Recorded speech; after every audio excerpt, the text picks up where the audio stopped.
Então vamos lá. É, beleza, né? Essa questão aqui agora, ela veio falando sobre a constipação, a dificuldade de eliminação das fezes, enfim, a questão vai abordar agora sobre a questão do intestino. Então nós vamos falar um pouquinho sobre o intestino delgado e o intestino grosso, certo?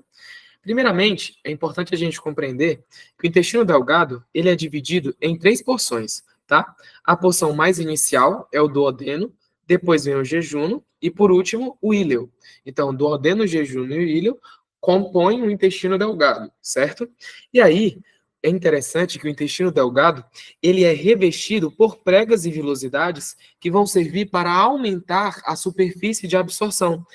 E aí, o nosso trato gastrointestinal, ele é revestido em quatro camadas. Então, túnica, a mucosa, a submucosa, a muscular e a serosa, né? E aí aqui na mucosa do intestino delgado, nós vamos ter uma região onde ela é rica em vilosidades e microvilosidades. Vilosidades nada mais são do que essas projeções aqui, ó, em formas de dedos. Então isso daqui é a vilosidade. E aí quando a gente dá um zoom nessa região da vilosidade, a gente consegue observar aqui, ó, microvilosidades. Então quando nós estávamos conversando lá sobre a membrana apical era essa aqui, ó, membrana apical, e aqui embaixo nós temos a membrana basolateral. E aqui embaixo nós já temos a região dos vasos sanguíneos, dos vasos linfáticos. Aí lembra lá, vaso linfático é a região que vai, onde vai captar os quilomicrons, e o restante já cai tudo aqui na circulação sanguínea, né? Então, nós temos o intestino delgado sendo revestido por vilosidades, certo? E aí, quando nós damos um zoom nessa velocidade, nós conseguimos observar essas microvilosidades. E aí, na região do íleo, nós temos a maior quantidade de malte no intestino delgado, é onde nós teremos as placas de Peyer. Essas placas de Peyer, elas nada mais são do que uma região na submucosa em que vai abrigar essa quantidade de tecido linfóide. Então, é a região que está no teu intestino delgado, principalmente no íleo, que é responsável pela defesa intestinal, certo? E a maior parte da absorção de água ocorre no intestino delgado. Então, a maior parte da água é absorvida e toda a água que é absorvida é por um único mecanismo, que é o mecanismo de osmose. Então, diferente do que muita gente pensava na época do ensino médio, eu mesmo, os professores do ensino médio falavam que a maior parte da absorção de água ocorria no intestino grosso, mas não é. A maior parte da água, segundo os livros, o Tortório, o Gaidon, todos colocam que a placa de Peyer é a região onde... A placa de Peyer. O intestino delgado é a região onde nós fazemos a maior absorção de água do nosso corpo, mais de 8 litros, certo? Então, a ideia principal para vocês guardarem aqui sobre o intestino delgado é que as células presentes no seu epitélio são células absortivas, ou seja, o intestino delgado é onde nós vamos ter a absorção da maior parte dos nutrientes, é no intestino delgado, né? Com microvilosidades e enzimas. Aí lembra que essas microvilosidades são aquelas que, quando a gente dá o zoom na velocidade, a gente observa aquelas projeçõezinhas digiformes, que são em forma de dedo. Nós temos também células caliciformes, que são células secretoras de muco, e nós temos as glândulas intestinais, ou chamadas também criptas de Lieberkühn. Elas secretam o suco intestinal com pH alcalino. E aí aqui, importantíssimo, que as provas gostam de cobrar, que é nessas glândulas intestinais aqui que estão presentes no intestino delgado, é onde nós temos as células de Paneth. E essas células de Paneth, elas secretam lisozima. E a lisozima, ela é aquela enzima que é capaz de destruir as paredes celulares de algumas bactérias. Tudo bem? Então é compreender. O que você precisa guardar do intestino delgado? Lá é onde vai ocorrer a maior parte da absorção, né? E a sua mucosa, ela é revestida por vilosidades e microvilosidades, certo? Deixa eu aceitar aqui. Então, o intestino delgado ele é revestido por essas vilosidades e essas microvilosidades. Aí no epitélio, nós temos algumas células que vão fazer parte. Nós temos as células absortivas, que são as células que vão ser responsáveis pelo processo de absorção. E aí, justamente, com o auxílio das microvilosidades, dessas vilosidades também, para conseguir aumentar a superfície de absorção, para captar mais facilmente. Nós vamos ter essas células caliciformes que vão secretar o muco e nós vamos ter as criptas de Eberkon. E essas criptas de Eberkon, elas vão ter as células de Paneth, que são as células que secretam lisozima, que ela destrói a parede celular das bactérias, e nós temos também essas células neuroendócrinas, menos importante, mas eu coloquei aqui para vocês saberem, que é essas células S, que são secretoras de secretina, as células CCK, que secretam colecistoquinina, e as células K e a GIP também. Mas, enfim, isso daqui é menos importante, vocês não precisam quebrar a cabeça com isso aqui, não. Mas lembrem dessas células de Paneth, que são as células que contêm essa lisozima, e que nós temos essas células absortivas e as células caliciformes. Ponto. No intestino grosso, ele vai ser dividido, diferente lá no intestino delgado, que é dividido em duodeno, jejunum e íleo. Aqui nós fazemos a divisão em seco, colo, reto e canal retal. Aqui no intestino grosso, nós terminamos o processo de absorção, produzimos algumas vitaminas, além de formarmos e também expulsarmos as fezes. Ou seja, o material que a gente não consegue absorver vai ser... deixa eu só... Espera ainda.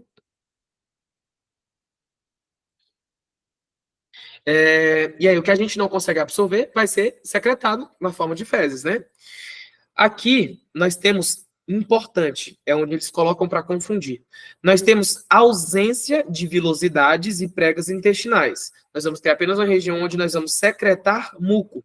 Então, guarda aqui, ó, no intestino grosso, nós não temos nem vilosidades e nem microvilosidades. Olha aqui, ó, a estrutura do intestino grosso aqui, ó, a estrutura histológica do intestino grosso, certo? Então, aqui, ó, a gente não consegue observar aquelas microvilosidades e nem as vilosidades que a gente encontra aqui no intestino delgado.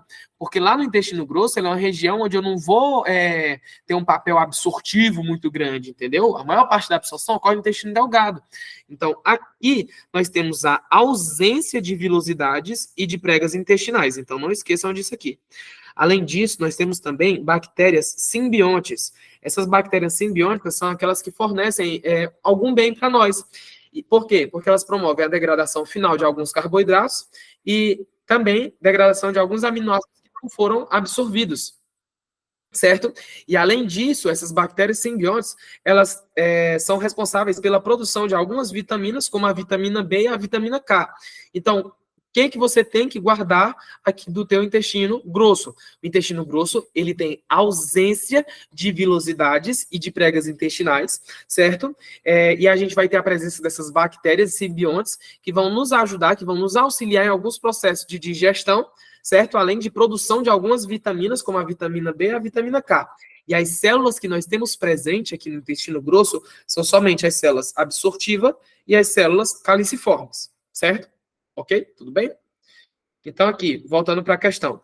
Considerando as informações acima, quanto as fezes são retidas no colo, ou por ignorar conscientemente o reflexo de defecação, ou pela redução da motilidade, ou ainda pela baixa ingestão hídrica e de fibras, a absorção contínua de água gerará fezes duras e secas que são difíceis de se eliminar.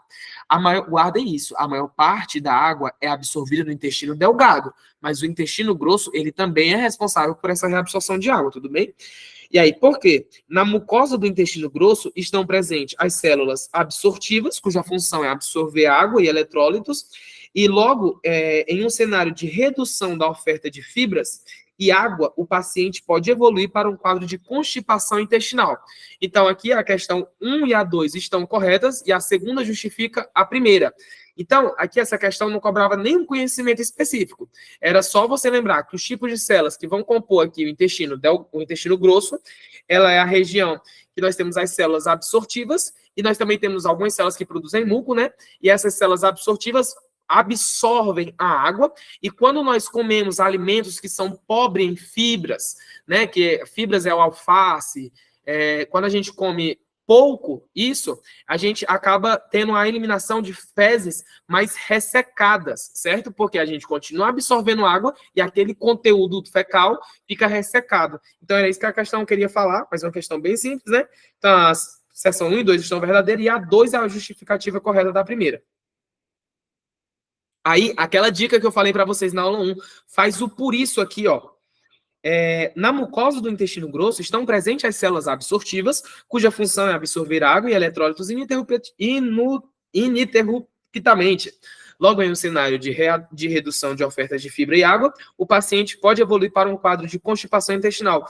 Por isso que, quando as fezes estão retidas no colo, ou por ignorar conscientemente o reflexo da defecação, por redução da motilidade, ou ainda pela baixa ingestão hídrica e de fíbricas e absorção contínua de água, gerará fezes duras e secas que são difíceis de eliminar. Veja como casa aqui, ó. Eu substituo, eu começo da segunda, depois que eu fiz, as duas estão verdadeiras, ponto. E agora, como que eu faço para justificar? Eu pego a segunda, começo a ler na segunda, falo, por isso, tal.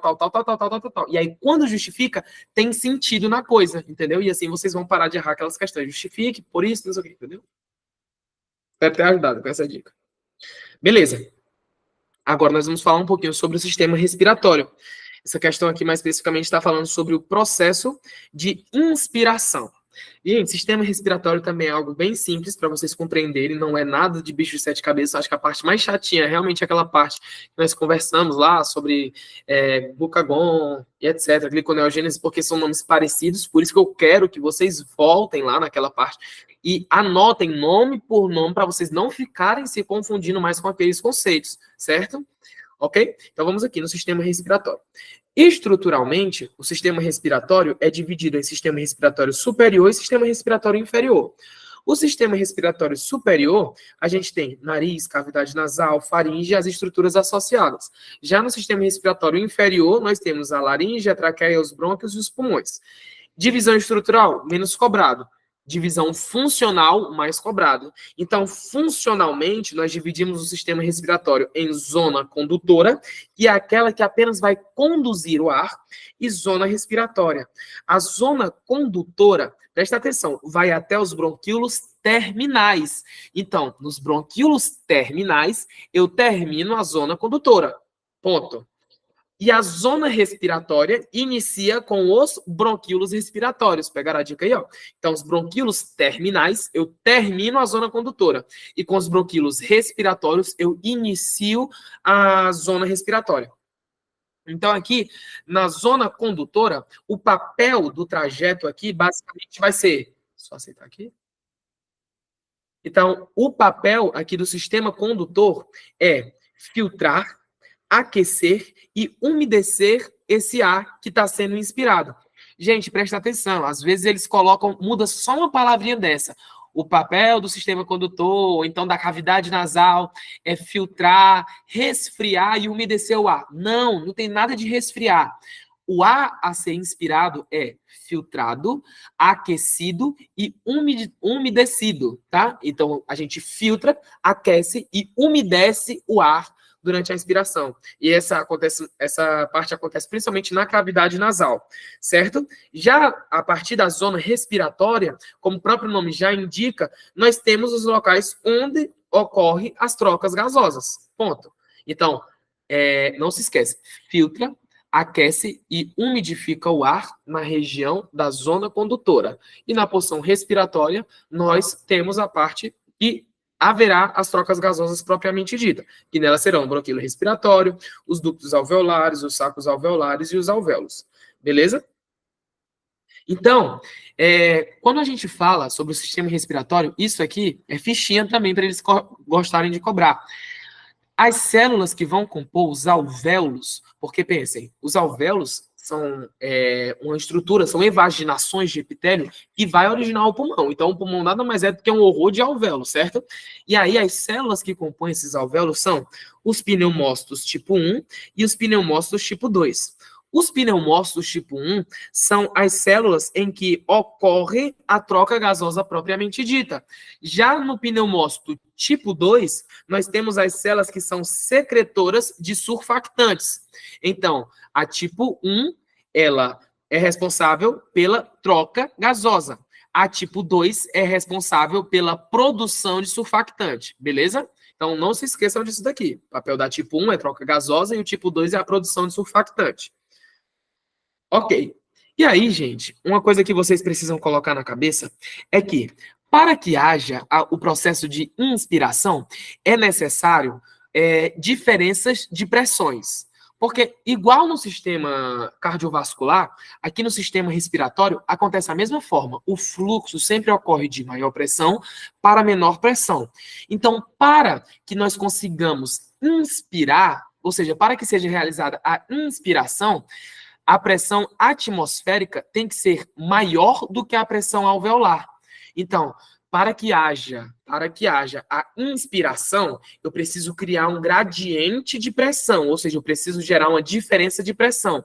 E essa diferença de pressão tem que se dar entre quem? Entre a pressão atmosférica e a tua pressão no alvéolo. Então, quando você tem uma pressão atmosférica maior do que a pressão alveolar, o ar vai sair da atmosfera para os alvéolos e você vai conseguir inspirar, certo? E aí, gente, na pressão atmosférica nós não temos como mexer, mas na pressão alveolar nós temos como mexer. Como, Samuel? Aumentando ou diminuindo o nosso tórax. Por quê? Porque nós temos duas coisas que são inversamente proporcionais. Ou seja, quando uma sobe, a outra baixa. Quando uma baixa, a outra sobe. Isso são inversamente proporcionais. O que são, Samuel? Volume e pressão. Quanto maior o volume, menor a pressão. Guardem isso aqui, é vocês imaginarem como se você tivesse aqui um quadradozinho e dentro desse quadrado aqui tivesse cheio de ar. Se você... a pressão, gente, nada mais é do que a força que o ar está batendo aqui dentro desse quadrado aqui que eu acabei de criar, imaginar para vocês. Então, a pressão é a quantidade de ar que está batendo aqui dentro das paredes desse quadrado. Se eu aumento o volume desse quadrado e permanece a mesma quantidade de ar, eu diminuo a pressão. Então, pressão e volume são inversamente proporcionais. E aí, o que eu disse? Durante a inspiração, para você conseguir inspirar, a pressão atmosférica tem que ser maior do que a pressão alveolar. Então, a pressão atmosférica tem que ficar maior do que a pressão alveolar. E como que tu diminui a pressão alveolar? Aumentando o volume durante a inspiração. Então, a tua caixa torácica, você inspira, aumenta o volume e diminui a pressão intra-alveolar, certo? E aí o ar vem da atmosfera para os teus alvéolos. Então, é assim que o ar vai entrar dentro dos teus alvéolos. E aí, nós vamos ter aqui na inspiração diferentes músculos para gerar esse gradiente de concentração, para gerar essa diferença de pressão. Então, na inspiração tranquila, nós vamos ter aqui agindo o diafragma e os intercostais externos. Gente, pelo amor de Deus. Externos na inspiração, tá? Então, os intercostais externos são durante a inspiração tranquila, tá? Então, durante a inspiração tranquila, nós vamos ter a contração dos músculos do diafragma e dos intercostais internos. Quando você inspira, o diafragma contrai, aí ele vai baixar, e os músculos intercostais, quando ele se contrai, vai puxar a tua caixa torácica. Então, durante a inspiração tranquila, eles vão se contrair, e você vai aumentar aqui o volume da tua caixa torácica. Se tu aumenta o volume, tu diminui a pressão, e aí tu tem um processo de inspiração acontecendo. Agora, na inspiração forçada, você vai ter os músculos acessórios da inspiração. E quem são eles? O esternocleidomastoide, o escaleno e o peitoral menor. O que eles mais gostam de cobrar é o da inspiração tranquila. E quem são os músculos envolvidos na inspiração tranquila? O diafragma e o intercostal externo. Na inspiração, guardem isso, na inspiração eu vou ter a contração do diafragma e do intercostal externo. É o in com ex, beleza? E aí os acessórios são o esternocleidomastoide, o escaleno e o peitoral menor, beleza? Já na expiração, para que ocorra a expiração, agora é o contrário. Nós temos que tirar o ar que está dentro dos nossos alvéolos para a atmosfera. Então, a pressão alveolar ela tem que estar maior do que a pressão atmosférica. E aí, como que você aumenta a pressão alveolar? Diminuindo o volume da tua caixa torácica. Se eles são inversamente proporcionais. Então, quando eu faço isso aqui, ó, eu inspiro porque eu aumento o volume, diminuo a pressão e o ar vai da atmosfera para os alvéolos, porque ele vai de maior pressão para menor pressão. Agora, na expiração, ó, eu diminuo o volume da minha caixa torácica, aumento a pressão alveolar, e aí a minha pressão alveolar fica maior do que a pressão atmosférica e o ar sai na expiração. Então, é simples esse processo de inspiração e expiração. E aí, durante a inspiração tranquila, nós teremos um processo passivo, ou seja, não vai haver a contração de nenhum músculo, tá? Então, na expiração tranquila, os músculos do diafragma e os intercostais externos, eles só vão parar de se contrair. Então, é um processo passivo. Então, na expiração tranquila, não envolve contração de músculos. Ponto. Agora, na expiração forçada, nós vamos ter os intercostais internos na expiração, é sempre o ex com in, tá? Só que aqui, ó, na expiração forçada, que nós vamos ter os intercostais internos e os abdominais, beleza? Então, guardem. Na inspiração tranquila, vai ter a contração do diafragma e dos intercostais externos, na inspiração tranquila. Na inspiração forçada, você vai ter o esternocleidomastoide, o escaleno e o peitoral menor. Ponto. Já na expiração tranquila é um processo passivo. Na expiração forçada, aí tu vai ter, na expiração forçada, tu vai ter os intercostais internos e os músculos abdominais. Ponto. E aí, uns conceitos que são interessantes de vocês lembrarem, que é eupneia nada mais é do que a respiração normal. A taquipneia é o aumento da frequência respiratória.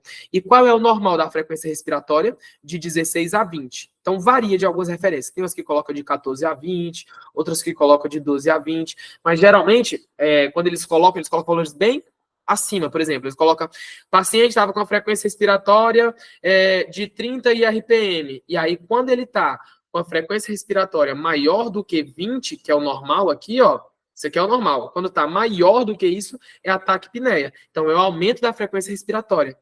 Agora, a bradipneia é a redução da frequência respiratória. Quando a frequência respiratória está menor do que esses valores aqui. Geralmente, eles utilizam como referência 16 a 20, tá? Ortopneia é a dificuldade para respirar em decúbito dorsal, ou seja, a dificuldade para respirar deitado, e a dispneia é a dificuldade para respirar. E quando você está em apneia, significa que você está em ausência de respiração. Aí outros conceitos que são importantes aqui agora, que são os volumes e as capacidades pulmonares, tudo bem? Gente, volumes pulmonares é uma coisa só. Já capacidade vai ser a soma de volumes. Tá? Então, volume é uma coisa só e as capacidades pulmonares eu vou começar a somar volumes. Então, observe aqui, olha. O teu volume corrente, aqui, ó. O teu volume corrente, ele é a tua respiração normal tranquila. Então, ele é esse daqui, ó. Esse é o teu volume corrente. Tua respiração normal tranquila. Agora, se tu tá aqui, ó, respirando normal, respirando normal, respirando normal, e fizer isso aqui, ó, é o que tu vai chamar agora de volume de reserva inspiratória. Ou seja, é o que tu consegue inspirar acima da tua respiração normal tranquila. Ou seja, acima do volume corrente. Então, a quantidade de ar que você consegue inspirar além da tua inspiração normal tranquila é o que a gente chama de volume de reserva inspiratória. Aí, beleza, voltou aqui para o teu volume corrente, voltou aqui para o teu volume corrente. Aí, do nada, tu fez aqui, ó. Esse aqui, ó, é o teu volume de reserva expiratório. Então, volume de reserva expiratório é a quantidade de ar que tu consegue expirar além do teu volume corrente. Então, o volume corrente é a tua respiração normal tranquila. O teu volume de reserva inspiratório é a quantidade de ar que tu consegue inspirar além do teu volume corrente. E o teu volume de reserva expiratório é o que tu consegue expirar além da expiração presente no volume corrente, certo? E aí, nós temos outro volume que é o chamado volume residual. O volume residual, ele é a quantidade de ar que vai estar sempre presente dentro dos teus pulmões, para evitar o colabamento dos pulmões, tá? Então, volume corrente é a tua respiração normal. Volume de reserva inspiratória é o que tu consegue inspirar acima do volume corrente. E o teu volume de reserva expiratório é o que tu consegue expirar além da tua expiração no volume corrente. E o teu volume residual é a quantidade de ar que está sempre nos teus pulmões, certo?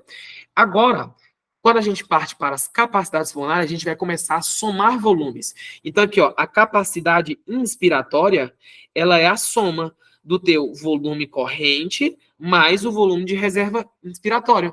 Então, ele soma quanto que tu consegue inspirar no volume corrente e quanto que tu consegue inspirar com o teu volume de reserva inspiratório. Então, isso te dá a capacidade inspiratória, tudo que tu consegue inspirar, ou seja, é a soma do volume corrente mais a soma do volume de reserva inspiratório. Ponto. Agora, a capacidade vital é toda a quantidade de ar que você consegue mover durante a vida. Como assim, Samuel? Se é toda a quantidade de ar que você consegue mover durante a vida, ela vai ser a soma do volume corrente, mais a soma do volume de reserva inspiratório, mais a soma do volume de reserva expiratório. Ou seja, ela não vai envolver a soma do volume residual, porque o volume residual tu não consegue movimentar esse ar durante a vida, ele está sempre lá nos teus pulmões, certo? Então, capacidade vital é a quantidade de ar que você consegue mover durante a vida, ou seja, a soma de tudo, com exceção do volume residual, tá? E agora, capacidade residual funcional é a quantidade de ar que pode ficar presa no teu pulmão normalmente. Ou seja, é a soma do volume de reserva expiratório mais a soma do volume residual. Ou seja, a capacidade residual pulmonar é a capacidade que pode ficar aqui, ó, nos teus pulmões, inerte. Porque se tu ficar só no teu volume corrente, tem uma quantidade de ar que vai ficar armazenado no teu pulmão. E essa é a capacidade residual funcional. E a capacidade pulmonar total é a soma de todos os volumes. Então, volume corrente, mais o volume de reserva inspiratória, mais o volume de reserva expiratória, mais o volume residual. Então, só ressaltando aqui, ó. Volume residual é aquela quantidade de ar que vai ficar nos teus pulmões após uma expiração completa. Então, após a expiração completa aqui, ó, ainda vai ficar um pouquinho de ar nos teus pulmões. Então, após a expiração completa, você vai ter o volume residual. É a quantidade de ar que vai sempre estar nos teus pulmões. O volume corrente é o volume inspirado e expirado durante a respiração silenciosa, ou seja, durante a tua respiração normal, tranquila. O volume minuto respiratório, ele não está dentro daquele gráfico e ele não é cobrado também, nunca vi cobrarem, mas é só o volume de ar inspirado ou expirado dos pulmões em uma pessoa durante 1 minuto, tá? Agora, o volume de reserva expiratório é o volume máximo que podemos expirar dos pulmões ao final de uma respiração normal. Então, lembra, o volume de reserva expiratório é a quantidade de ar que tu consegue expirar dos teus pulmões. Lembra que o volume residual tu não mexe. Então, a quantidade máxima que tu consegue expirar dos teus pulmões só pode ser o volume de reserva expiratório. Agora, a capacidade pulmonar total é a soma. É todo o ar que é possível os teus pulmões conterem. E o teu volume de reserva inspiratório é o quê? É o volume máximo acima do volume corrente que nós podemos inspirar para os pulmões. Então, são conceitos simples que é só vocês repetirem mais de uma vez esses conceitos na cabeça de vocês que vocês vão decorar. É simples. Volume corrente é a quantidade da tua inspiração e expiração normal tranquila, a tua passiva. Teu volume de reserva inspiratório é o volume máximo, aqui ó, o volume máximo de ar que nós conseguimos inspirar acima da tua inspiração normal. Já o teu volume de reserva expiratório é a quantidade que você consegue expirar além da tua expiração normal. Certo? E aí, quando a gente fala de capacidade, nós vamos começar a somar volumes, certo? E a capacidade pulmonar total é toda a quantidade de ar que os seus pulmões aguentam. Mas é só, gente, prestar atenção. Nesse gráfico, você mesmo é capaz de desenhar ele aqui, ó, do lado da prova, se a prova te pedir alguma coisa assim. Então, você desenha aqui, ó. Aqui tu tem o volume corrente, certo? Aqui tu tem o volume de reserva inspiratório. Aqui tu tem volume corrente, aqui tu tem o volume de reserva expiratório, e aqui embaixo tem uma quantidade de ar que tu não consegue mexer, que é o que a gente chama de volume residual. Ponto. Certo? Esses são os volumes. Volume corrente, volume de reserva inspiratório, volume de reserva expiratório e o volume residual. E aí, quando a gente fala sobre capacidade, são a soma desses volumes. Quando eu quero somar a capacidade inspiratória é tudo que eu consigo inspirar aqui, ó. Então, é a soma do teu volume corrente mais... Deixa eu pegar outra aqui. É a soma do teu volume corrente mais o teu volume de reserva expiratório. E assim, sucessivamente, a gente faz de um por um que nós acabamos de falar. Beleza? Então, repitam esses conceitos na cabeça de vocês aí em casa.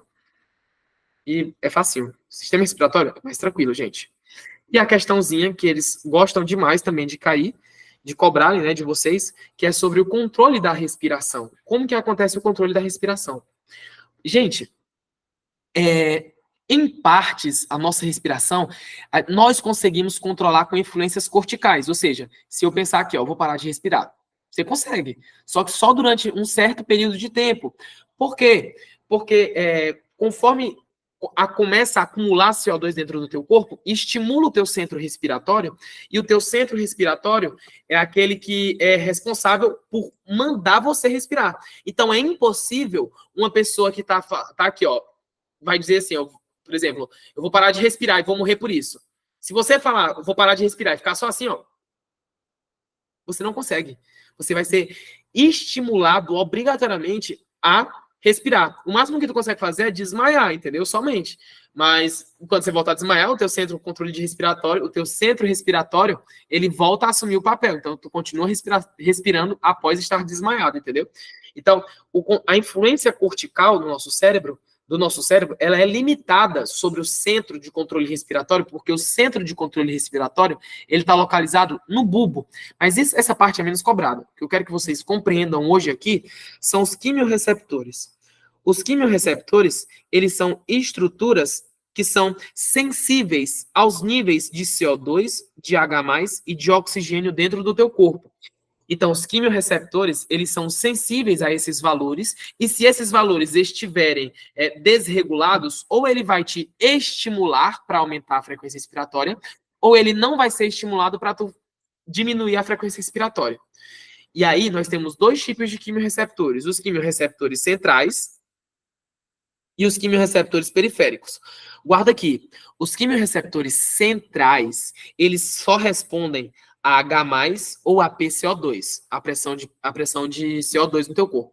Então, os centrais só respondem a H+, e CO2, acabou. Enquanto que os periféricos, eles respondem aos três. Eles respondem ao oxigênio, ao PCO2 e ao H+. Então, o único quimiorreceptor que é capaz de identificar as variações na pressão parcial de oxigênio é o quimiorreceptor periférico. O central é somente CO2 e H+. Guardem isso, por favor, não caiam pegadinha. Central responde aos três. Central responde só aos dois, a PCO2 e ao H+. E os periféricos respondem ao três, ao oxigênio, ao CO2 e ao H+, certo? Guardem isso aqui. Então, por exemplo, quando nós estamos em estágio de hipercapnia, gente, o que é hipercapnia? É o aumento da concentração de CO2 no teu corpo. Então, quando aumenta o PCO2 e o H+, ele vai estimular os quimiorreceptores centrais e os quimiorreceptores periféricos a responderem. Então, o aumento de CO2 e o aumento de H+, ele estimula todos os quimiorreceptores, porque ambos são sensíveis a CO2 e a H+. Só que uma diminuição na pressão parcial de oxigênio, somente os quimiorreceptores periféricos respondem. Guardem isso, tá bom? E aí, quando a gente tem a estimulação do teu centro respiratório, quando você estimula o teu grupo respiratório dorsal, esse aqui é o GRD, você aumenta a frequência cardíaca. E quando você aumenta a frequência cardíaca, tu tem uma hiperventilação. Então, faça uma associação aqui, gente. Quando você tem uma hipercapnia, você tem um aumento de PCO2 e um aumento de H+. Quais são os quimiorreceptores que identificam? Todos, porque ambos os quimiorreceptores respondem a CO2 e a H+. Mas se tu tiver uma diminuição nos níveis de oxigênio, ou seja, uma diminuição de PO2, os únicos quimiorreceptores que vão responder são os periféricos, certo? E aí, quando você tem o aumento da concentração, guardem uma coisa aqui, ó. O CO2, ele é um gás ácido, certo? O CO2, ele é um gás ácido. Então, quando ele começa a se acumular dentro do teu corpo, ele vai estimular os teus quimiorreceptores para que você faça uma hiperventilação. Então, você fica... Então, ele aumenta a frequência respiratória. Então, estágio de hipercapnia ou estágio de diminuição de PO2 vão cursar, ou seja, vão levar ao aumento da frequência respiratória. Ou para você lavar mais CO2, ou seja, jogar mais CO2 para fora, porque ele é ácido, está se acumulando, então tem que jogar ele para fora. Ou então para você inspirar mais oxigênio. Pegaram a lógica? Agora, quando nós estamos em hipocapnia, Hipocapnia significa baixa concentração de CO2 no teu corpo. Quando você tem a diminuição de CO2 e de H+, a gente não vai estimular os quimiorreceptores. Ora, imagina, se já tem baixa concentração de CO2 no teu corpo, por que que tu vai hiperventilar? Porque na hiperventilação nós jogamos mais CO2 para fora. Então, se o teu corpo já está com pouco CO2, ele não vai estimular o teu quimiorreceptor para tu respirar mais. Pelo contrário, ele diminui a estimulação dos teus quimiorreceptores. É o que acontece, por exemplo, com os nadadores. Então, antes deles entrarem na piscina, eles promovem a hiperventilação para quê?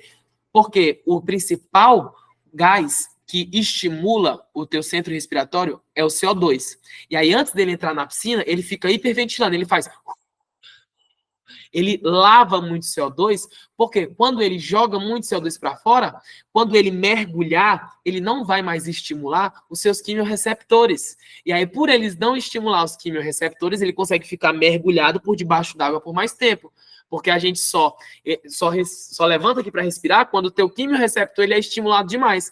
Só que tu lavou muito CO2 antes de entrar na piscina. E aí vai demorar mais tempo para os teus quimiorreceptores serem estimulados. Então reparem na próxima vez que vocês estiverem vendo alguém profissional nadar.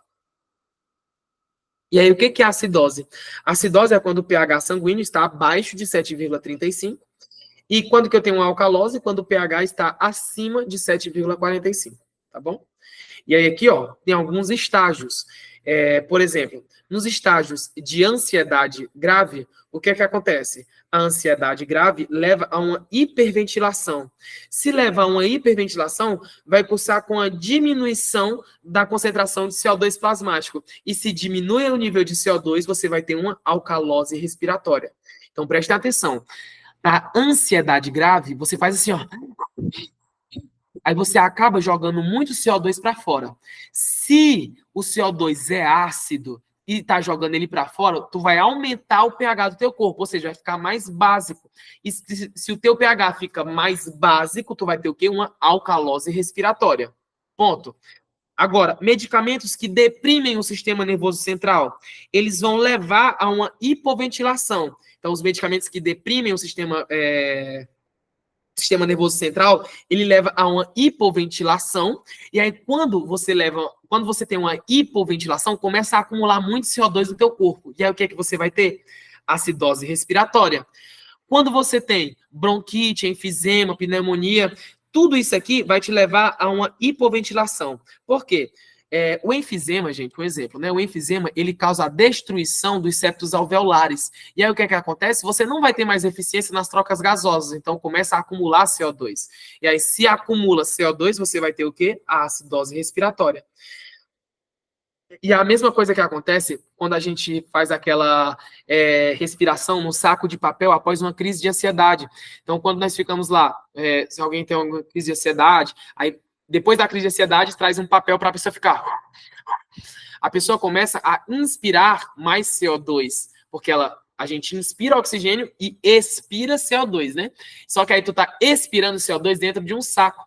E aí tu vai acabar inspirando mais CO2 do que oxigênio. E aí tu vai tender a ter o quê? Uma acidose respiratória. Então prestem atenção. Se você hiperventilar, ou seja, se você fizer muito isso aqui, ó, você vai ter uma alcalose respiratória. E se você reter mais CO2, você vai ter uma acidose respiratória, certo? Aí, gente, por exemplo, eles sempre gostam de cobrar a questão de um alpinista, né? Quando você tem aqueles casos em que um alpinista está em locais de altas altitudes, o que é que acontece? Lá eu tenho uma menor pressão de oxigênio. Se naquele local eu tenho uma menor pressão de oxigênio, o que é que vai acontecer? Ele vai estimular os meus quimiorreceptores. E quais são os que são os únicos que são os únicos que reconhecem o oxigênio são os periféricos, certo? O único que reconhece são os quimiorreceptores periféricos. E aí o que é que acontece? O cara está lá em alta altitude, aí os teus quimiorreceptores periféricos vai notar uma diminuição nos níveis de oxigênio. E aí o que é que o cara vai fazer? Vai promover uma hiperventilação. Para quê? Para tentar captar mais oxigênio. Ele fica para tentar captar mais oxigênio. Então, por isso que quando você está em altas altitudes, você aumenta a frequência respiratória e você fica com taquicardia. E aí, prestem atenção, se a questão pedir quais são os quimiorreceptores que identificam as questões que identificam as variações de oxigênio, é somente os periféricos. Agora, se ela perguntar os que identificam as variações de CO2 e H+, aí são os quimiorreceptores centrais e periféricos. Beleza? Tudo bem? Faço uma associação. Retenho mais CO2, eu vou ter uma acidose respiratória. E se eu exalo mais CO2, se eu aumento a minha frequência respiratória, eu vou jogar mais CO2 para fora e eu vou ter uma alcalose respiratória. Aí, beleza, a gente chega nesse gráficozinho aqui da curva de saturação da hemoglobina. O que é que esse gráfico aqui ele quer dizer aqui no sistema respiratório? Basicamente, esse gráfico ele só está mostrando a afinidade entre o oxigênio e a hemoglobina. Prestem atenção. A hemoglobina ela só solta o oxigênio quando ela tem pouca afinidade com ele.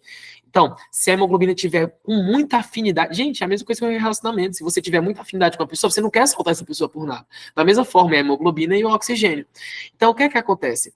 O nosso corpo ele vai precisar ter algumas variações para que você consiga diminuir a afinidade da hemoglobina com oxigênio a nível tecidual, para que tu consiga suprir o teu corpo de oxigênio, o teu tecido com oxigênio, porque senão a hemoglobina ia ficar para sempre ligada ao oxigênio lá, e aí tu não ia suprir a necessidade de oxigênio dos teus tecidos. E aí tu ia ter o quê? Hipóxia, ia morrer, asfixiado, se a hemoglobina não está soltando o oxigênio.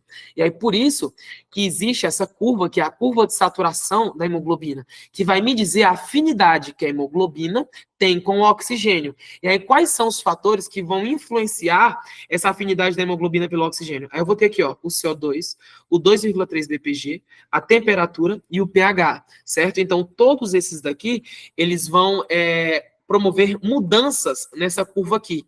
E aí, o que vocês têm que guardar? O desvio da curva para a direita significa eu diminuir a afinidade da hemoglobina pelo oxigênio.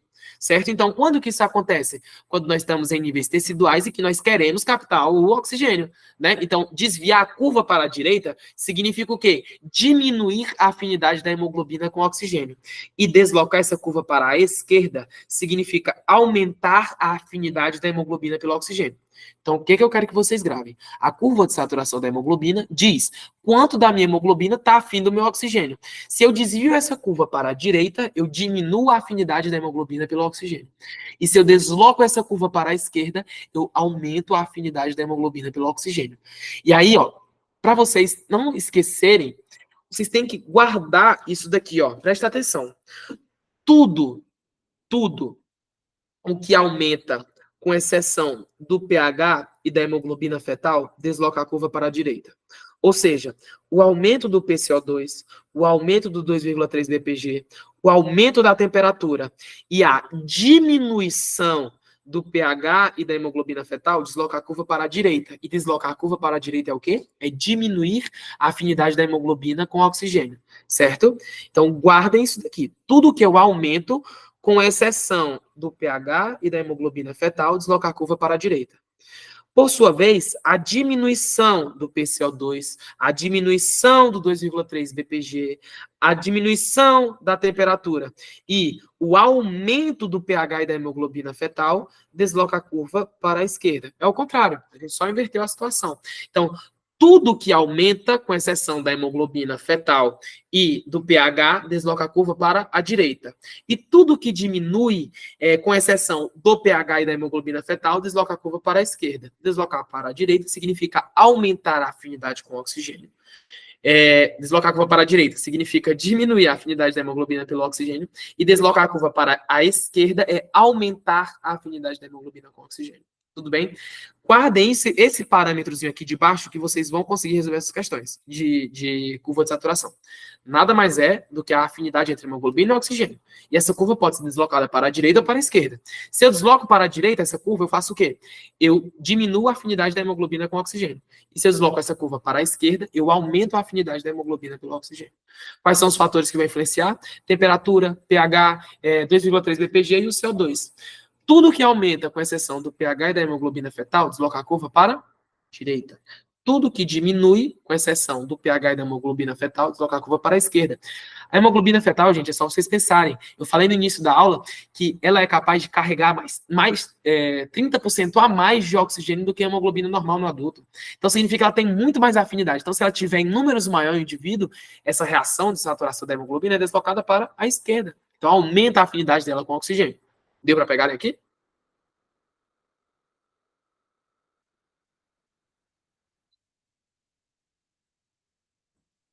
Beleza. E aqui, é, tem só um conceito, que é do efeito Bohr e do efeito Haldane. O efeito Bohr é só uma conceituação que diz que o aumento de H+ no sangue faz com que o oxigênio seja descarregado da hemoglobina. Ou seja, o aumento do H+ significa o quê? A diminuição do pH, né? Eu estou tornando mais ácido. Então, o aumento do H+, ou seja, a diminuição do pH, faz com que o oxigênio seja descarregado da hemoglobina. Enquanto que o efeito Haldane fala que quanto menor a quantidade de oxihemoglobina, ou seja, o oxigênio ligado à hemoglobina, maior a capacidade de transporte de CO2 no sangue, certo? São só conceitos mais teóricos. O principal aqui é o efeito Bohr. Saiba que se você tem a diminuição do pH, ou seja, o aumento na concentração de H+, né? Você vai ter com que o oxigênio ele seja descarregado mais facilmente dessa hemoglobina. Aí tem um caso especial, que é o caso da intoxicação por monóxido de carbono. O que é que acontece, gente? A intoxicação por monóxido de carbono, ela estabiliza a ligação entre a hemoglobina e o oxigênio. Então, a intoxicação por CO, ela promove a estabilização entre a hemoglobina e o oxigênio. Se eles se estabilizam, a hemoglobina não consegue mais sair do oxigênio. Então, o oxigênio fica muito preso à hemoglobina. E isso aqui está aumentando ou está diminuindo a afinidade? Está aumentando a afinidade entre eles, ou seja, ó, eles estão presos uns aos outros. Isso faz o quê? Desloca a curva para a esquerda. Então, aumenta a afinidade da hemoglobina pelo oxigênio.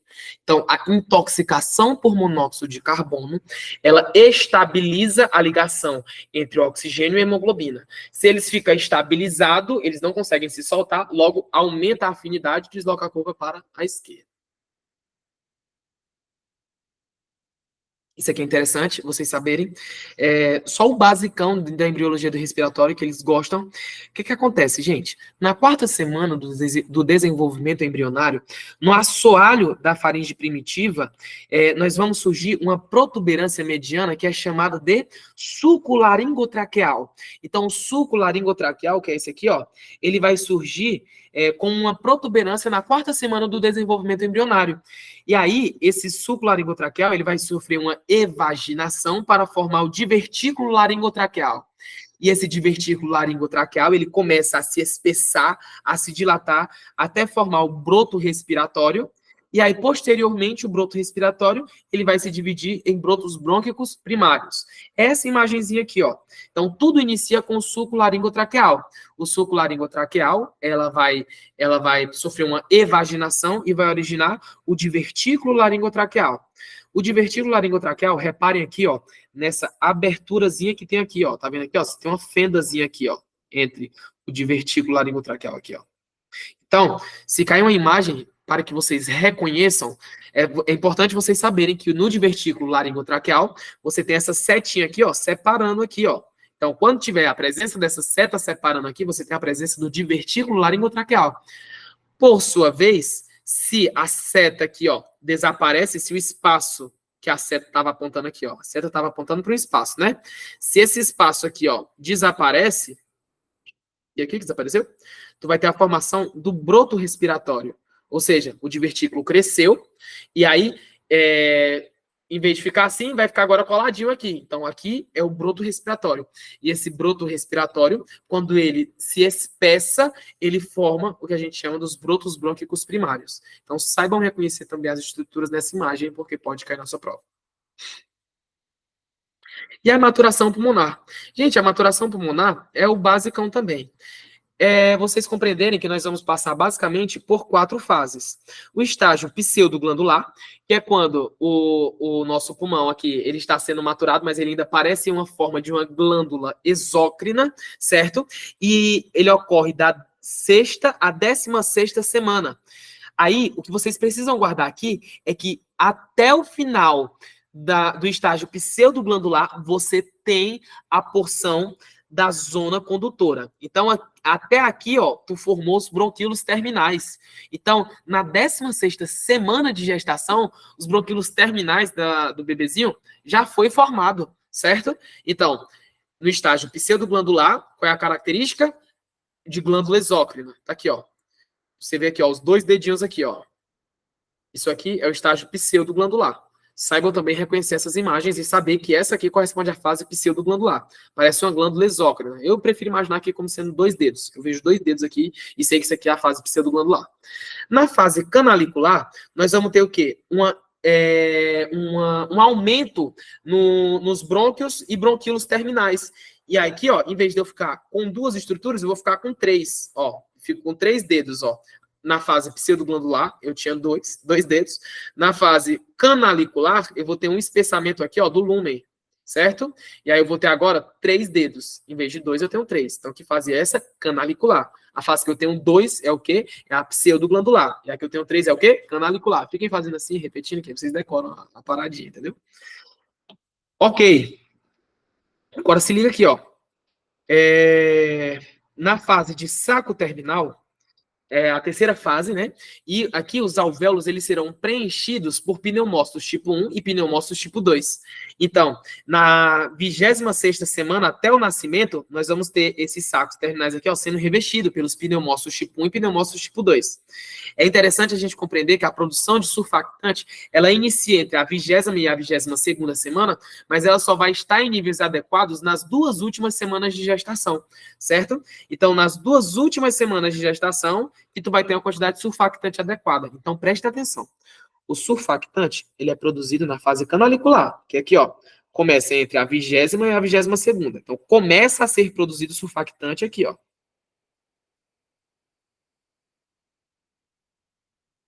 Só que só está em níveis adequados nas 2 últimas semanas de gestação.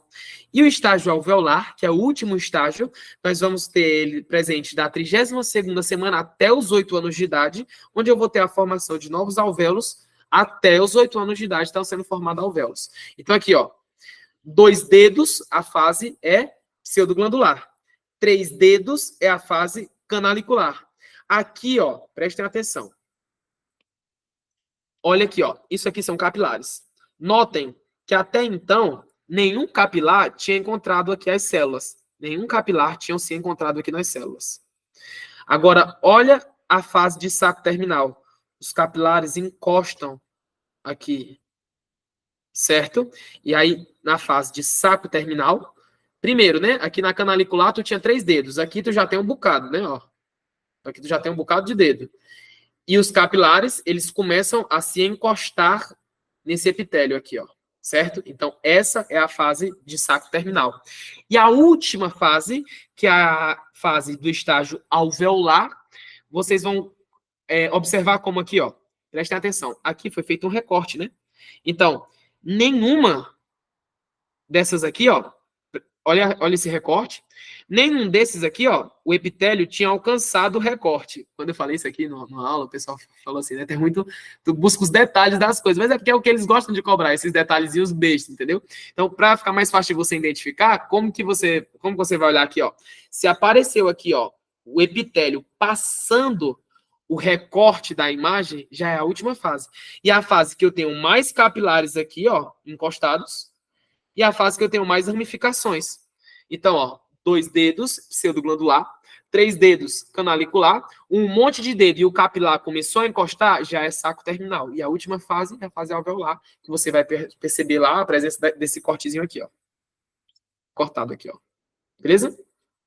Imagine como se ele estivesse dando um zoom, né? Beleza. Então, aqui, ó.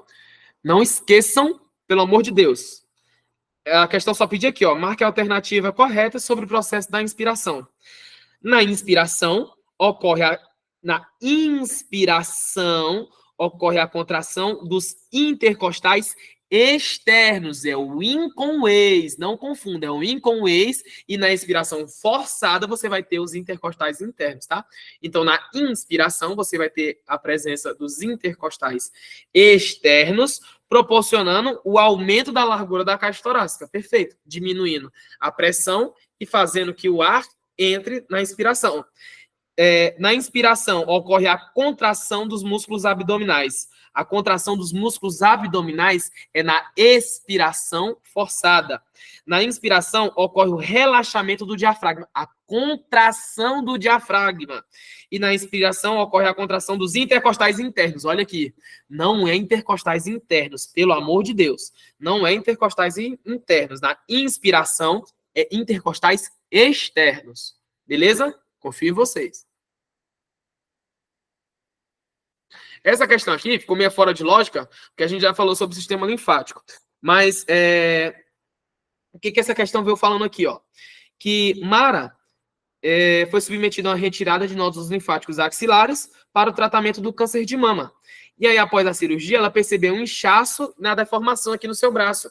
E quando ela pressionava o mesmo com o dedo, a marca de pressão demorava mais do que o normal para voltar à aparência inicial. Ou seja, estava demasiado, estava inchado, estava cheio de líquido. E aí, o que acontece aqui? Meus queridos, os linfonodos, eles são responsáveis por filtrar uma área. E aí, o que foi que ela fez aqui? Ela fez a retirada dos linfonodos axilares. Se ela retirou os linfonodos axilares, não vai ter mais uma área de drenagem aqui. E aí, o que acontece? Começa a se acumular linfa aqui. E aí, se começa a se acumular linfa aqui, nós vamos ter o quê? Nós vamos ter um linfedema, que é ocasionado pela retirada da cadeia axilar dos nódulos linfáticos. Então, prestem atenção.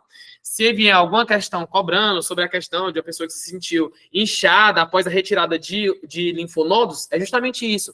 Os linfonodos, eles são estruturas que são responsáveis por filtrar algumas regiões. E aí, ó, esses linfonodos axilares, eles, após serem retirados, não vai ter como mais filtrar aqui. Aí vai começar a acumular líquido aqui nessa área aqui. E nós vamos ter o que a gente chama de linfedema. Então, o linfedema é ocasionado pela retirada dessas cadeias de linfonodos. Tá? Questão interessante agora, sobre os baroreceptores. Então, sobre os baroreceptores, nós vamos falar agora um pouquinho sobre os reguladores da pressão arterial. Primeiramente, no controle da pressão arterial, nós temos um controle de regulação rápida e um controle de regulação lenta, certo? Quem são os reguladores rápidos da pressão arterial? Os principais baroreceptores, sistema renina-angiotensina-aldosterona, e nós temos alguns hormônios que vão estar agindo aqui no processo de regulação lenta da pressão arterial. Hoje nós vamos comentar sobre o reflexo baroreceptor. Gente, baro significa pressão e receptor é um receptor de pressão.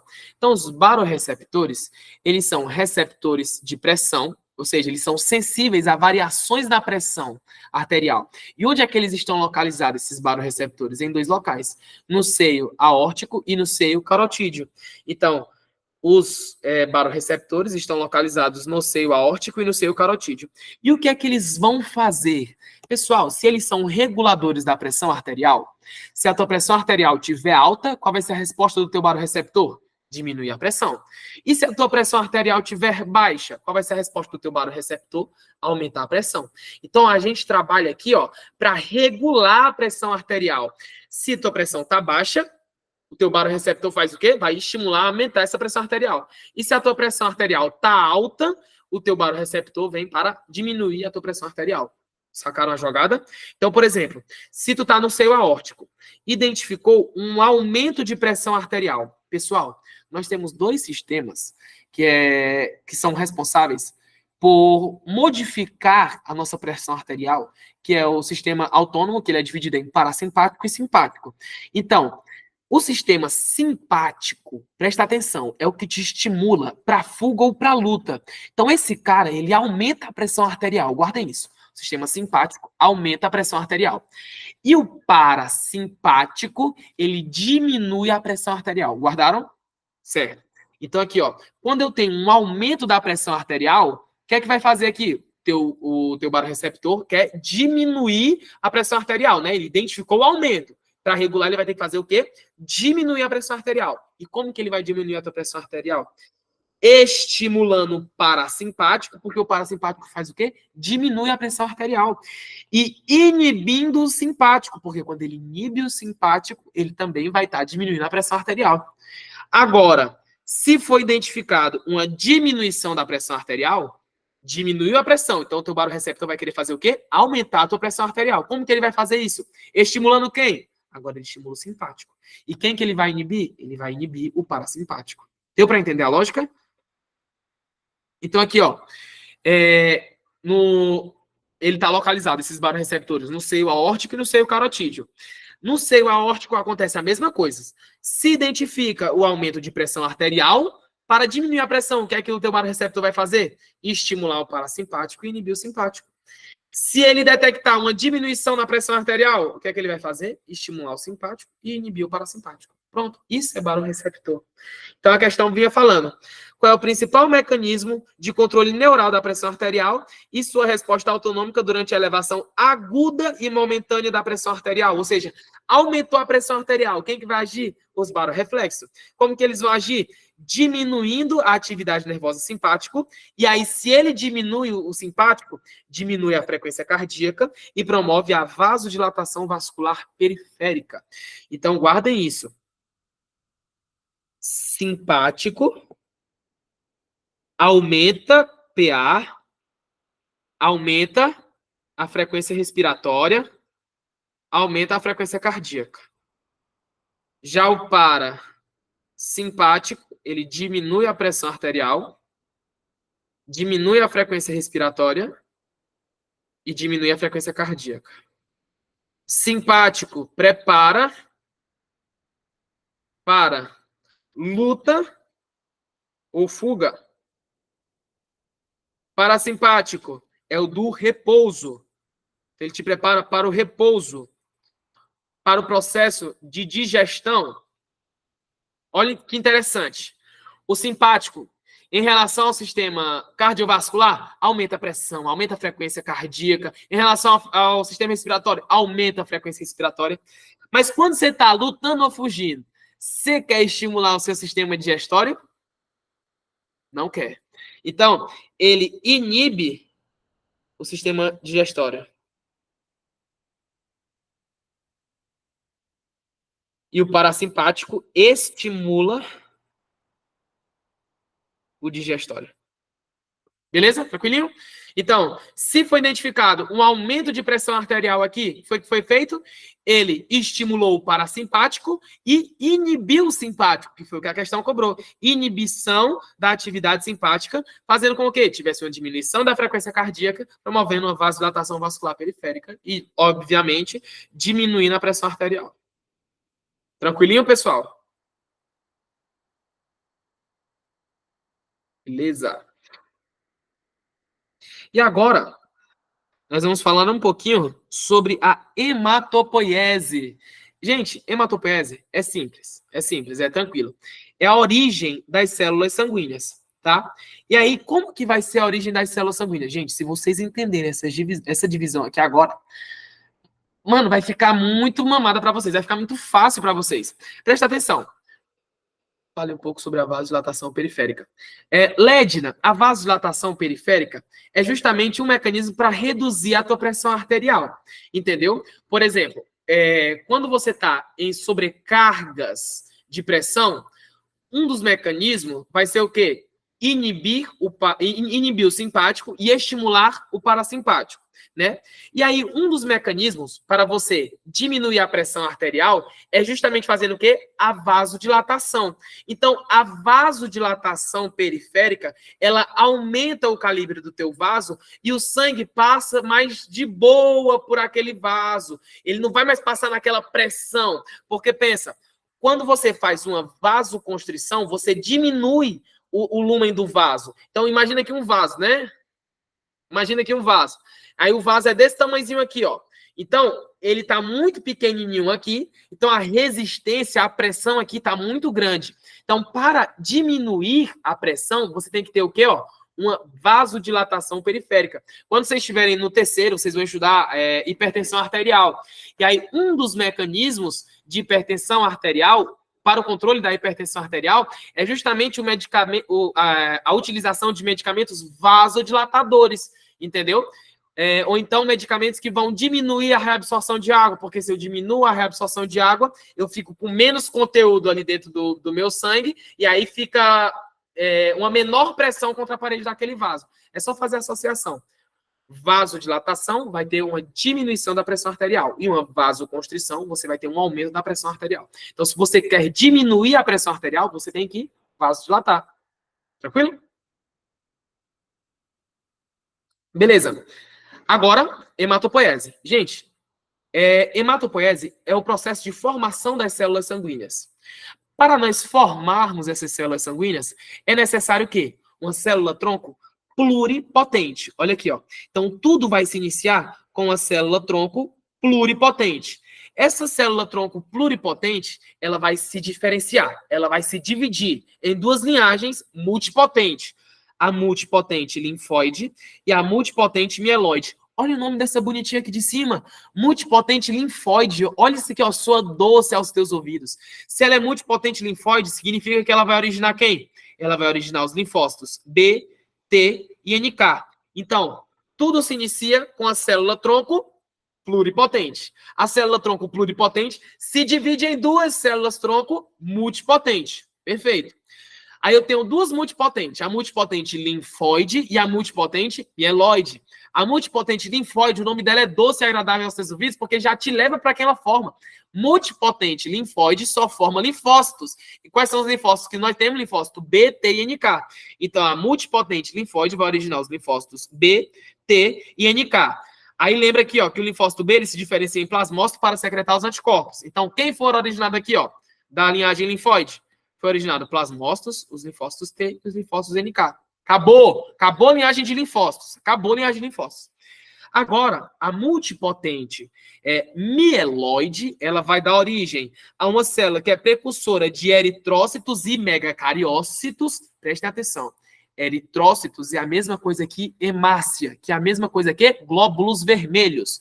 E megacariócito é uma célula gigante que vai dar origem às plaquetas. Então, as plaquetas, pessoal, elas nem são células, elas são fragmentos de células, as bichinhas, né? Mas, enfim, esses fragmentos de células, que são as plaquetas, são derivados de uma célula gigante, que é o megacariócito, certo?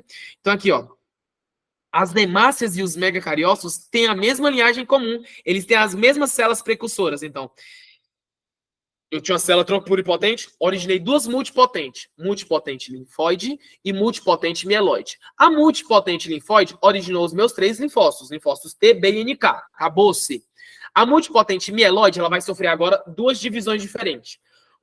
Uma que vai originar as hemácias e as plaquetas, e a outra que vai originar os granulócitos e os monócitos. Os granulócitos e os monócitos. Então, pluripotente origina duas multipotentes. Linfóide, que origina os três linfócitos, e a mieloide, que vai originar todo o resto. A mieloide vai se dividir em células progenitoras de eritrócitos e megacariócitos e células progenitoras de granulócitos e monócitos, certo? Então aqui, ó, as células progenitoras de eritrócitos e megacariócitos vão originar quem? O eritrócito, que é a hemácia, que é a mesma coisa que glóbulo vermelho, e vai originar o megacariócito. E o megacariócito ele é o precursor das plaquetas, certo? O megacariócito é quem vai originar as plaquetas. E as células precursoras de granulócito e monócito, gente, quem são os granulócitos? Os granulócitos são os leucócitos, né? Quais leucócitos? Neutrófilos, eosinófilos e basófilos. Eu vou colocar, e terminando aqui logo, e também os monócitos, né? Beleza. Então, antes de eu iniciar, uma coisa que eu quero contar para vocês. Célula pluripotente origina duas multipotentes. Multipotente linfóide e a multipotente mieloide. A multipotente linfóide vai dar origem a todos os linfócitos. Linfócito T, B e NK. Acabou. O restante das células é tudo de origem mieloide. A mieloide se diferencia agora novamente em mais duas. A mieloide vai se diferenciar em uma célula progenitora de eritrócitos e megacariócitos, ou seja, essa linhagem que vai originar tuas plaquetas e vai originar tuas hemácias, e a outra linhagem vai originar os granulócitos e os monócitos. Tu lembra que o monócito é o precursor do macrófago, muito bem. E os granulócitos são neutrófilo, eosinófilo e basófilo. Gente, só uma divisão que não caiu uma questão dessa nessa prova aqui, mas eu vou falar para vocês. Leucócitos.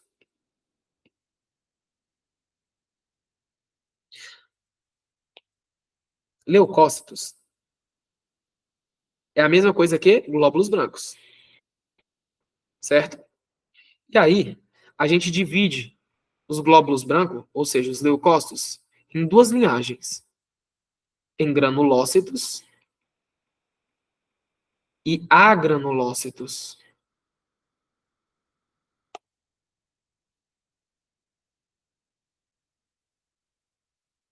Os granulócitos são todos os que terminam em filo, neutrófilo, basófilo e eosinófilo.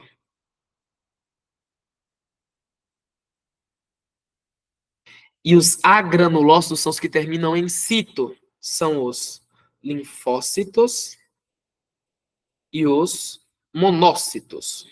Beleza?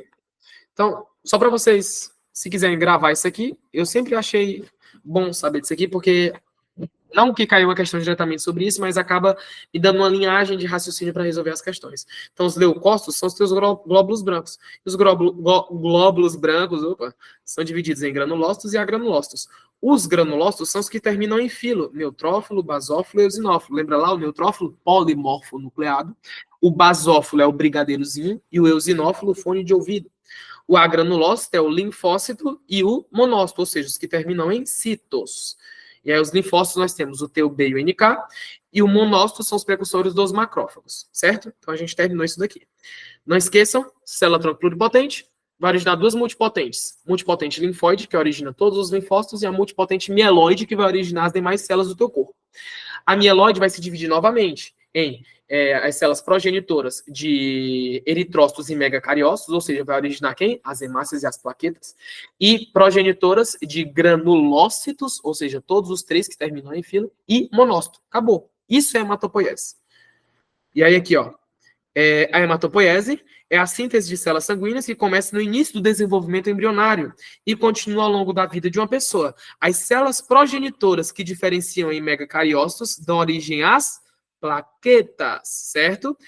Os megacariócitos vão dar origem às tuas plaquetas. Fechou? Tranquilo, né? Guarde a divisãozinha lá. Vamos lá. Essa questão aqui, ela quer saber sobre débito cardíaco, sobre o que é débito cardíaco. E aí eu vou contar para vocês aqui alguns nomezinhos que são interessantes de vocês levarem para a vida de vocês. Talvez não caia na prova, mas, enfim, para vocês entenderem.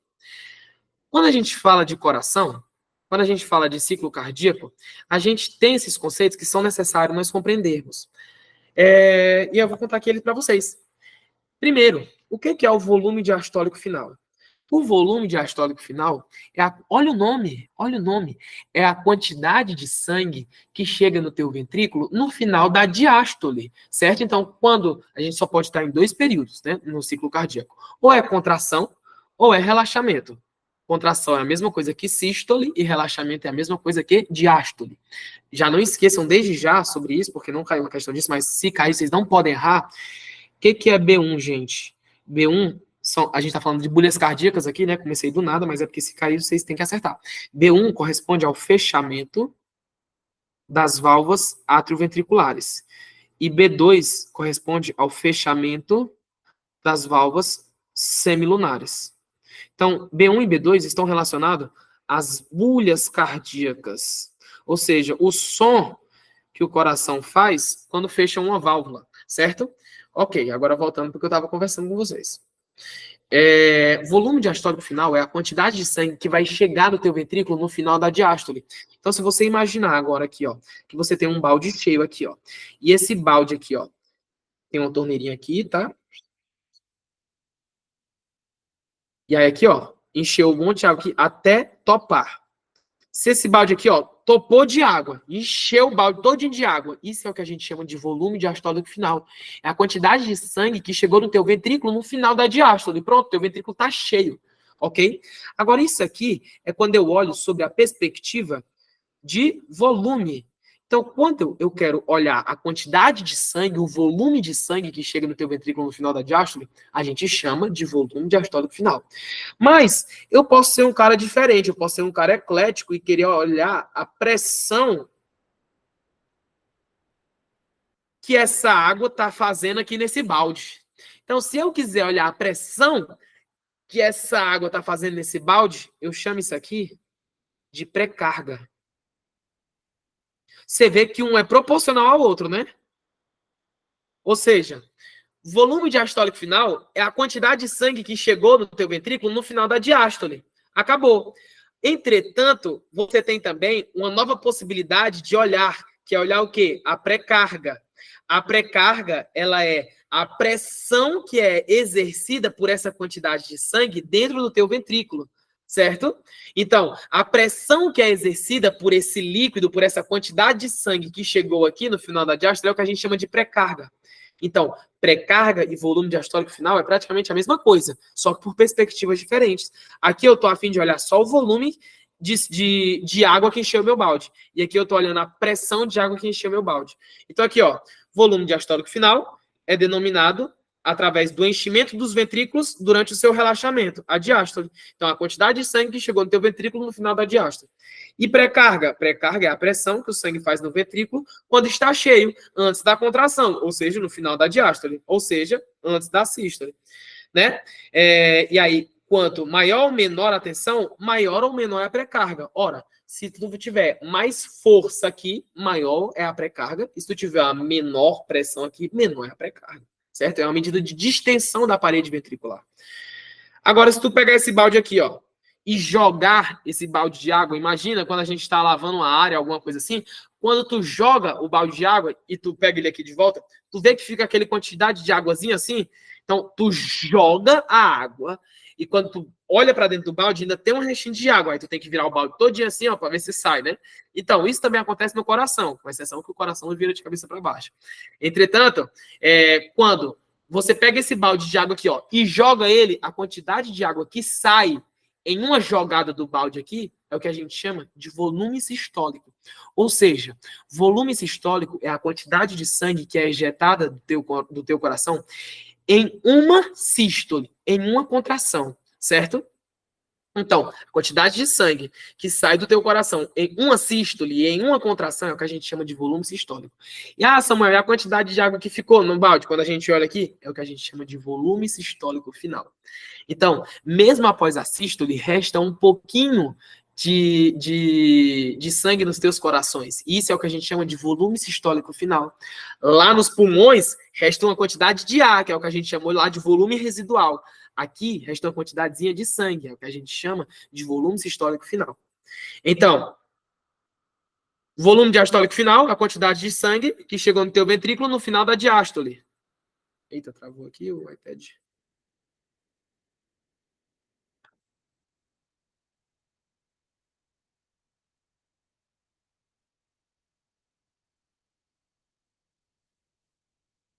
Deu uma travadinha aqui. Enfim, volume diastólico final é a quantidade de sangue que chegou no teu ventrículo no final da diástole. Acabou. Volume sistólico final é a quantidade de sangue que resta no teu ventrículo após a sístole. Volume sistólico é a quantidade de sangue que é mandada embora em uma contração. O que é? A pré-carga é a medida de distensão, é a pressão que o sangue faz no ventrículo no final da diástole, ou seja, antes da sístole, antes da contração. E o que é pós-carga, Samuel? Pós-carga, pessoal, vocês têm que guardar como uma medida de resistência. Então, pós-carga é uma medida de resistência. Guardem isso. Então, é a resistência que o sangue enfrenta, que o ventrículo ele enfrenta para mandar o sangue embora. Então, por exemplo, a aorta cria uma grande resistência que o coração fica lá contraindo, tentando contrair para mandar o sangue embora. Então, pós-carga é uma medida de resistência. Então, quando vocês viram o nome, pós-carga associa a resistência, certo? Então, a resistência que é enfrentada para que o sangue seja mandado embora do ventrículo, tá ok? E débito cardíaco? Débito cardíaco é caracterizado... Antes de falar de débito, falar de frequência. Frequência cardíaca nada mais é do que a quantidade de vezes que o teu coração bate em 1 minuto. Ou seja, é o número de vezes que o seu coração bate em 1 minuto, certo? E agora, o que é débito cardíaco? Débito cardíaco é caracterizado por uma multiplicação, ou seja, pelo um produto do volume sistólico vezes a frequência cardíaca. O que é volume sistólico, gente? Volume sistólico não é a quantidade de sangue que é mandado embora em uma contração?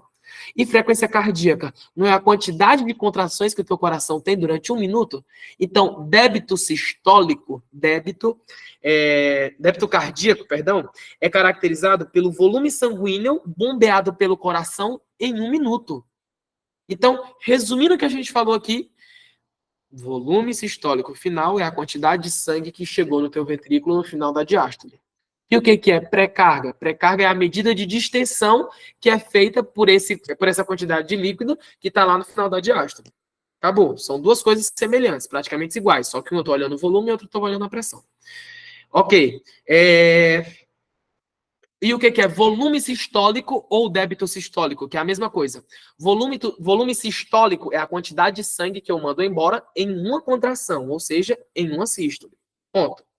Agora, o que é? Pós-carga é a medida de resistência. A resistência que o teu coração ele enfrenta para mandar o sangue embora do ventrículo.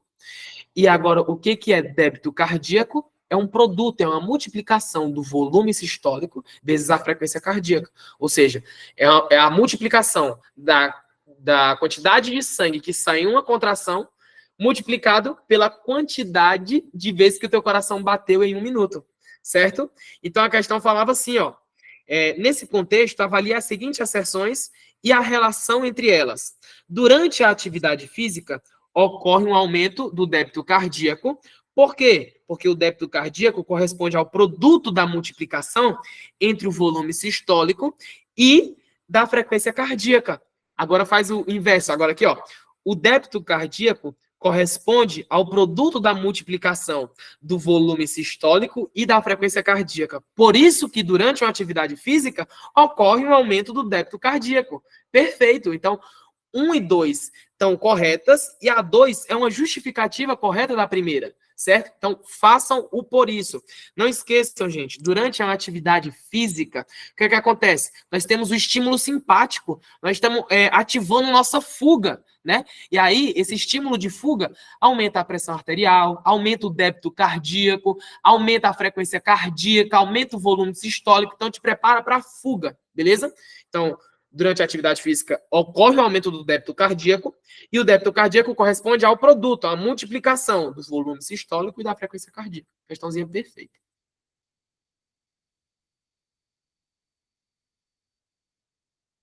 Cara, vocês são vencedores mesmo, viu? Está aqui. Vamos lá, estamos já terminando. Questão 17 já. Não tenho dúvida. Vai tudo passar, vai tudo passar. Vamos lá. Essa questão aqui agora vai falar um pouco sobre retroalimentação, ou seja, homeostase. Vamos lá. Primeiro passo. O que é homeostase? Homeostase é o que o teu corpo faz para te manter em equilíbrio. Ou seja, o teu corpo ele está sempre buscando a homeostasia, certo? O teu corpo está sempre buscando o equilíbrio. E como que ele vai promover esse equilíbrio? Através de um sistema que a gente chama de feedback. Esse feedback pode ser feedback positivo ou pode ser um feedback negativo.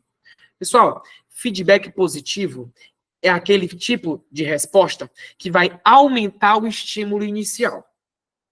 Segura aí. E o que é o feedback negativo? É aquele que vai contra o estímulo inicial. Imagine aqui. Eu falei do sistema barorreflexo, não falei? Quando tem um aumento da pressão arterial, o que é que ele faz? Diminui a pressão arterial, né? Seja através lá estimulando o parasimpático e inibindo o simpático, né? Então, o reflexo baroreceptor, ele é um tipo clássico de feedback negativo, porque eu tenho um estímulo inicial, que é o aumento da pressão arterial, e aí eu vou contra o estímulo inicial, que é a diminuição da pressão arterial. Agora, se eu tiver um estímulo inicial e a resposta que o meu corpo tiver for intensificar o meu estímulo inicial, é o que a gente chama de feedback positivo. E quando é que isso acontece, Samuel? É o caso do parto. Quando uma mulher está em trabalho de parto, ela começa a ter contrações, né? As contrações que ela tem estimulam a liberação de ocitocina. E a ocitocina estimula mais contrações vaginais, certo? Entendeu a lógica aqui, ó? Então, eu tive um estímulo inicial, que foi o quê? As contrações. A contração estimulou o quê? A liberação de ocitocina. E a ocitocina faz o quê? Estimula ainda mais a contração. Então, vocês viram, eu tive um estímulo inicial e eu aumentei o meu estímulo inicial. Isso é feedback positivo. Agora, se eu tenho um estímulo inicial e a minha resposta do meu corpo é ir contra esse estímulo inicial, é o que a gente chama de feedback negativo. Simples, fácil demais. Agora, olha aqui a questão. Dei a resposta, né?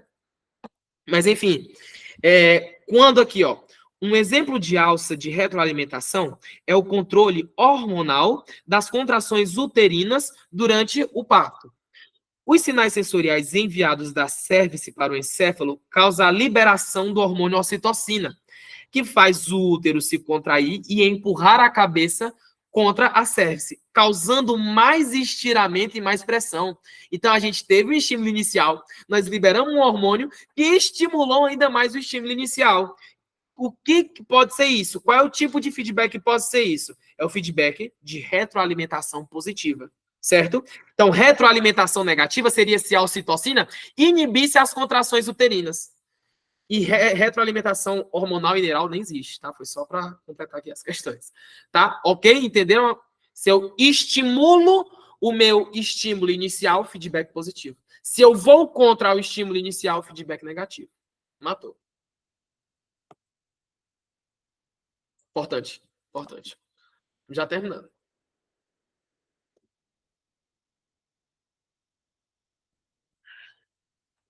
Bora lá.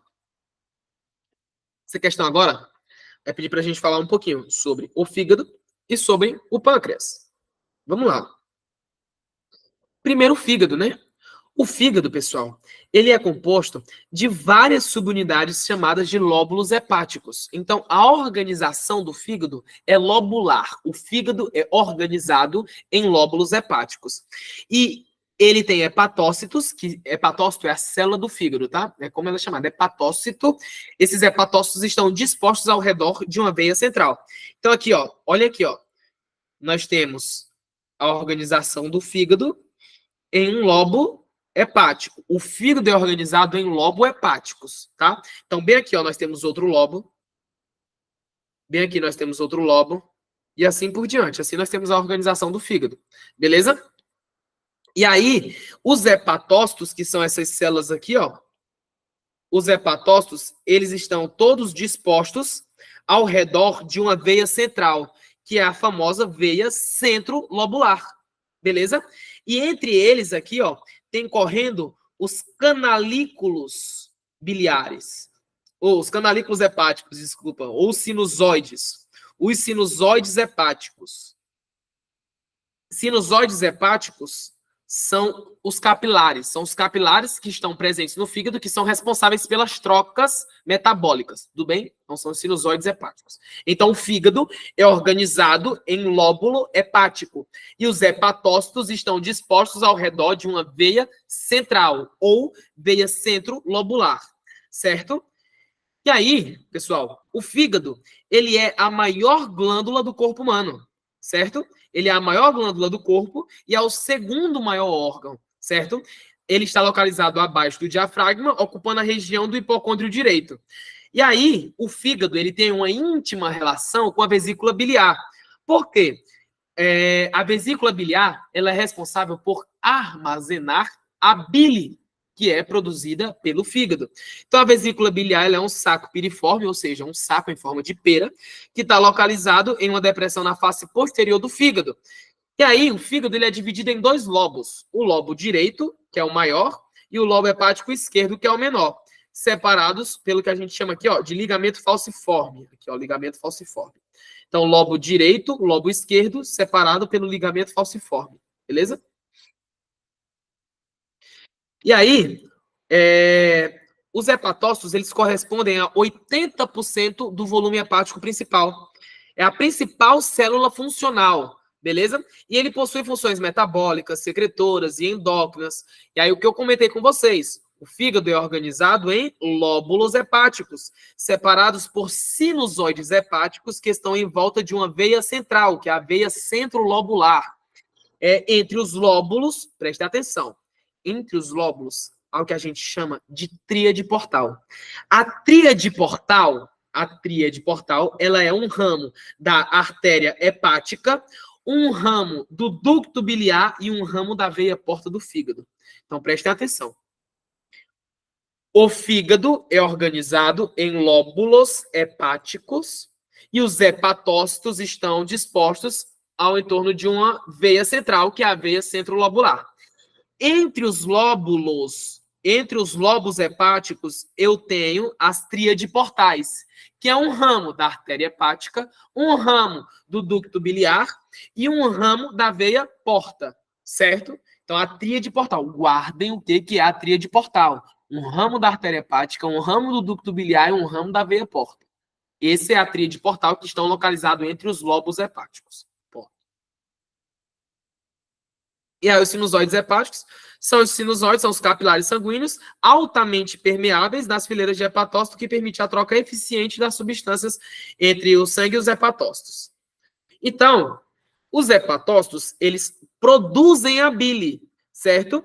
E aí, a vesícula biliar é responsável por armazenar a bile que é produzida pelo fígado, certo? A bile, gente, ela é composta por água, sais biliares, colesterol e entre outros. Lembra lá, os sais biliares são os responsáveis por promover a emulsificação do teu lipídio, promovendo a formação de uma micela, certo? E aí, ó, os sais biliares, eles são responsáveis por promover a emulsificação. Emulsificação é transformar gotas de lipídios maiores em lipídios menores, certo? Então, quebra grandes glóbulos lipídicos em menores para facilitar a ação das lipases pancreáticas. E eu tenho a vesícula biliar, que ela é responsável por armazenar e concentrar a bile que é produzida pelo fígado até que seja necessária no duodeno. Então, quando nós temos alimentos ricos em gordura, é liberado um hormônio, isso aqui é a mais, tá? Mas só para vocês guardarem na cabecinha de vocês. Existe um hormônio que é chamado de colecistoquinina. A colecistoquinina, ela é um hormônio que ela vai estimular a contração da vesícula biliar. E a vesícula biliar tem o que dentro? A bile. Então, quando nós temos alimentos que são ricos em gorduras, é liberada essa colecistoquinina.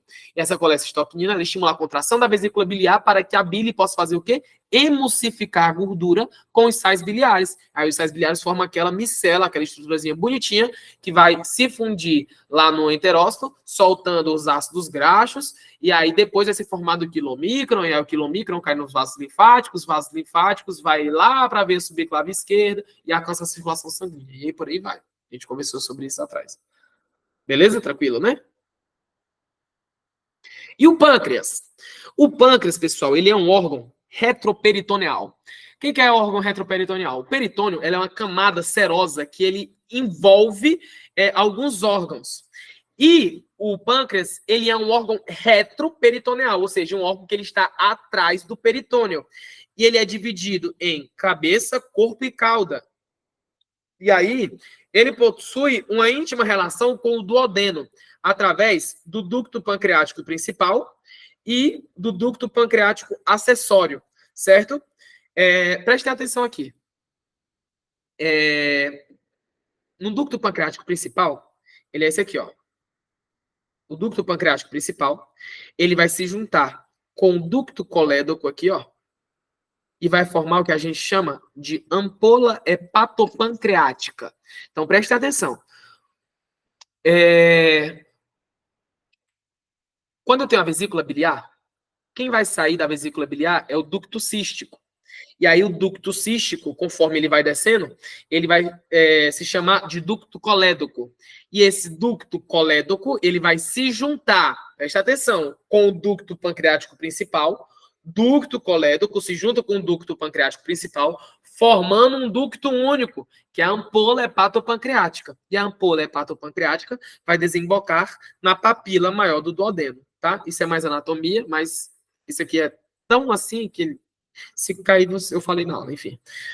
Ducto colédoco se junta com o ducto hepático, com o ducto colédoco se junta com o ducto pancreático principal, formando a ampola hepatopancreática. E a ampola hepatopancreática vai se desembocar na papila maior do duodeno, tá? O ducto pancreático acessório, ele desemboca na papila menor do duodeno, tá? Ele desemboca direto no duodeno, ele não vai se fundir com outro ducto, não. Isso aqui é só o ducto pancreático principal. E aí eu tenho a ampola hepatopancreática, ou também chamada de ampola de Vater, que vai se abrir na papila maior do duodeno, que eu falei aqui para vocês. E eu tenho aí o esfíncter da ampola hepatopancreática, que é o esfíncter de Oddi, que permite a entrada da bile e do suco pancreático. Aqui, ó, o esfíncter de Oddi, que é o esfíncter da ampola hepatopancreática. Isso aqui é mais anatomia, tudo bem? Mas não custa falar. E isso é importantíssimo, prestem atenção, porque tem relação com o que nós comentamos já mais cedo do estado alimentado e jejum. O pâncreas, meus lindos, ele tem uma porção exócrina e uma porção endócrina. A porção endócrina dele é responsável pela produção de hormônios. E a porção exócrina é responsável pela produção do suco pancreático, tá? Então aqui, ó, prestem atenção. 99% do pâncreas é composta por ácidos pancreáticos, que é a sua porção exócrina. E a porção exócrina é a responsável por produzir o suco pancreático. Acabou. O suco pancreático, ele contém água, sais, bicarbonato de sódio e várias enzimas. Lembrem-se aqui da importância do bicarbonato. O quimo, quando ele está no estômago, ele é super ácido, super ácido. E aí, se ele entrar super ácido no duodeno assim, ele poderia danificar a parede intestinal. E aí, para ele... Opa, passei aqui. E aí, para ele não danificar a parede do teu intestino, qual a importância do suco pancreático? O bicarbonato neutraliza a acidez do quimo, que vem muito ácido do lado do estômago, certo? Então, voltando aqui. O pâncreas é dividido em uma porção exócrina e a porção endócrina. A porção exócrina é a produtora dos sucos pancreáticos e a porção endócrina é a produtora de hormônios. E aí, o pâncreas, ele produz o glucagon, a insulina e a somatostatina. Tudo bem? Então, qual é a função do suco pancreático aqui, ó? Neutralização do conteúdo ácido proveniente do estômago, aumenta o pH do quimo, né? Torna ele mais básico, criando um ambiente adequado para a ação das enzimas digestivas no intestino delgado. Então, lembrem-se, insulina e glucagon são hormônios secretados pelo pâncreas, tudo bem? Pelas ilhotas pancreáticas, que é a porção endócrina do pâncreas. Tá aqui, ó, ilhotas de Langerhans, que são as ilhotas pancreáticas, e eu tenho aqui as glândulas acinosas, que são as produtoras de suco pancreático. Então, aqui, ó. A microscopia do fígado mostra um lobo hepático, perfeito, aqui, ó. E essa setinha aqui é o quê, ó? É a tríade, meus queridos, né? Com a tríade portal, que tem um ramo da veia, enfim, aqui é a tríade portal, né? Então, aqui, ó, o lobo hepático, né?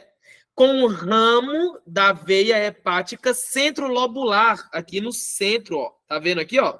Veia centrolobular e a tríade portal, que é representada no círculo preto da imagem. Aí, lembrem, ramo da artéria hepática, ramo do ducto biliar e ramo da veia porta.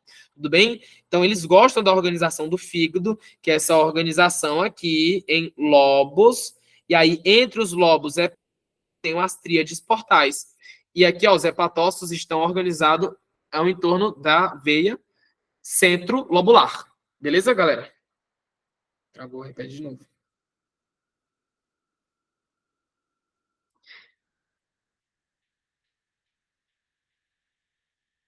Esperem aí só um minutinho, tá?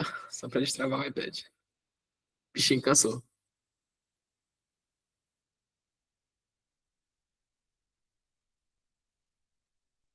Beleza. Aí aqui, ó. A microscopia do pâncreas mostra as ilhotas de Langerhans. Pessoal, as ilhotas de Langerhans são essas aqui, ó. Essa branquinha aqui são as ilhotas de Langerhans, que é só 1% do pâncreas. E a setinha aqui, ó, estava mostrando os ácidos, que é responsável pela produção do suco pancreático. Então, essa branquinha que é a ilhota, e não essa daqui, então tá errada. A microscopia do fígado mostra as células de Kupfer. As células de Kupfer são os macrófagos que estão presentes no fígado, e aqui não dá para ver macrófago nenhum. E a microscopia do pâncreas mostra os ductos biliares responsáveis pela secreção da bile. Viajou, né? Viajou. A bile produzida pelo fígado, armazenada na vesícula biliar, né? Conversamos já. Questão 19. Agora, só para a gente falar um pouquinho sobre o estômago. Pessoal, o estômago é simples. O que vocês precisam guardar de estômago principal é isso daqui. Na mucosa do estômago, você vai ter a presença de células epiteliais colulares, incluindo as células mucosas da superfície. Você vai ter uma lâmina própria de músculo liso, mas o mais importante aqui agora, na mucosa, você vai ter a presença das glândulas gástricas. As glândulas gástricas, elas vão ter três tipos de células. As células mucosas do colo, as células parietais e as células principais. Então, três tipos de células que vocês têm que ter na cabeça de vocês. As duas aqui, principalmente, as parietais e as principais.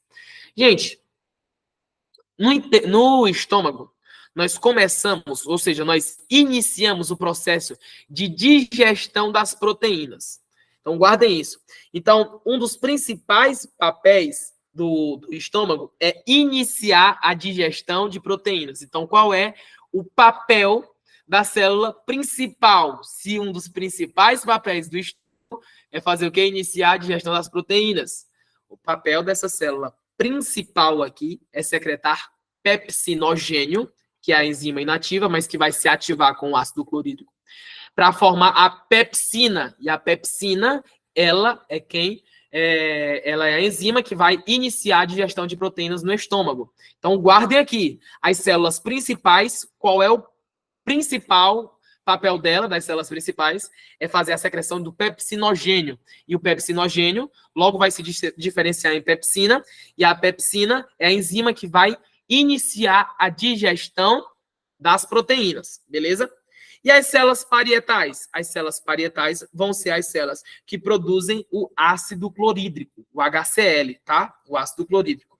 Então, guardem isso. Células principais e as células parietais. Células principais são as que produzem o pepsinogênio, que vai, quando o pepsinogênio entrar em contato com o HCl, ele vai se transformar em pepsina, que é a enzima ativa.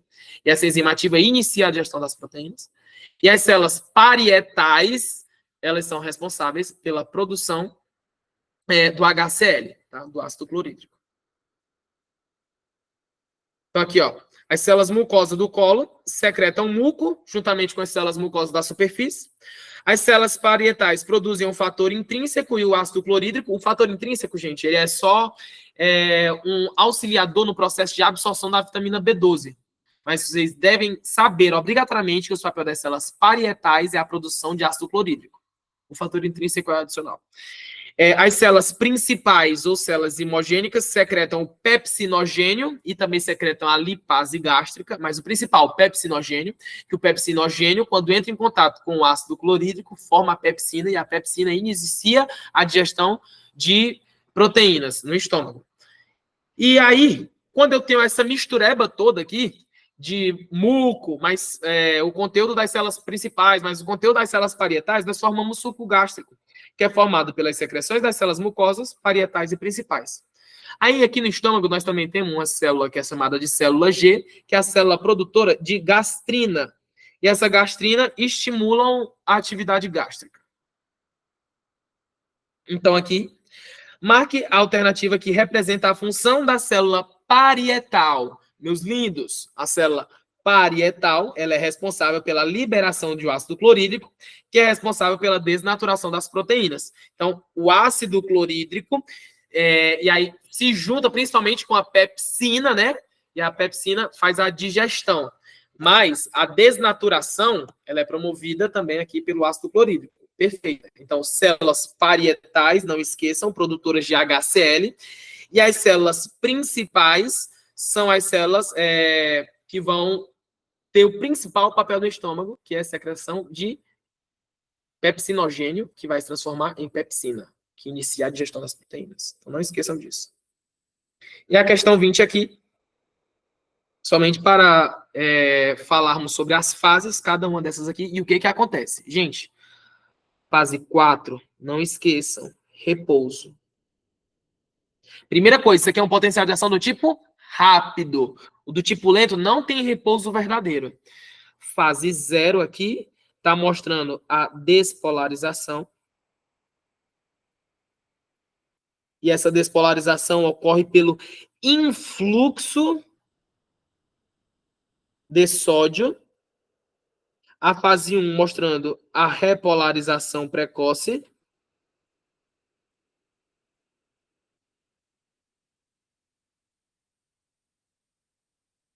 Que é marcada pelo efluxo de potássio. A fase 2, que é a fase de platô, a que eles mais gostam, que é marcada pelo influxo de cálcio e o efluxo de potássio. E a fase 3, que é a repolarização tardia, é marcada pelo efluxo de potássio. Beleza? Então, lembrem do nome das fases, fase 4, 0, 1, 2, 3, e onde o íon está entrando e onde o íon está saindo. Beleza? Gente, não poderia deixar de falar isso aqui, nós acabamos as questões, mas eu coloquei isso aqui como extra. Por quê? Costuma cair. Pelo menos uma questãozinha de cada dessas aqui. E aí, vocês não podem trocar as bolas com isso aqui. Pessoal, o que é osmose? Osmose é a passagem de solvente, e já guardem desde já, o principal solvente que nós temos no nosso corpo é a água. Então, osmose é uma passagem, é um meio de transporte. É a passagem de solvente do meio menos concentrado para o meio mais concentrado. Isso é osmose. Diferente de outras formas de transporte que nós temos, que é a difusão. A difusão é o transporte de soluto do meio mais concentrado para o meio menos concentrado. Então, uma solução, ela é composta por solvente, que é o líquido, e o solvente, ele dissolve o soluto. Então, quando a gente está fazendo um suco em pó, por exemplo, quem que é o soluto? É o suco em pó. Quem que é o solvente? É a água. Um exemplo besta, né? Mas enfim, só para vocês identificarem. E aí, osmose e difusão são dois tipos de transporte diferentes. Osmose é a passagem de solvente, ou seja, de água, do meio menos concentrado para o meio mais concentrado. Certo?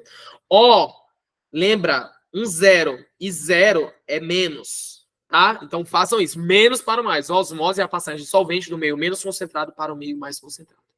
Que é ao contrário de difusão. Difusão é a passagem de soluto do meio mais concentrado para o meio menos concentrado. E aí, quando a gente fala aqui de osmose, por exemplo, aqui eu tinha um tubo contendo água, e aí eu adicionei soluto, eu adicionei algum sal. Aqui ele é separado por uma membrana semipermeável. Essa membrana semipermeável, ela só permite a passagem de água. Por isso que esse soluto aqui não vai passar para o outro lado, entendeu? Então eu coloquei um balde de água aqui, separada por uma membrana semipermeável que só permite a passagem de água. E aí, vocês viram aqui, inicialmente os dois estão com quantidade iguais de água. Só que eu adicionei o soluto.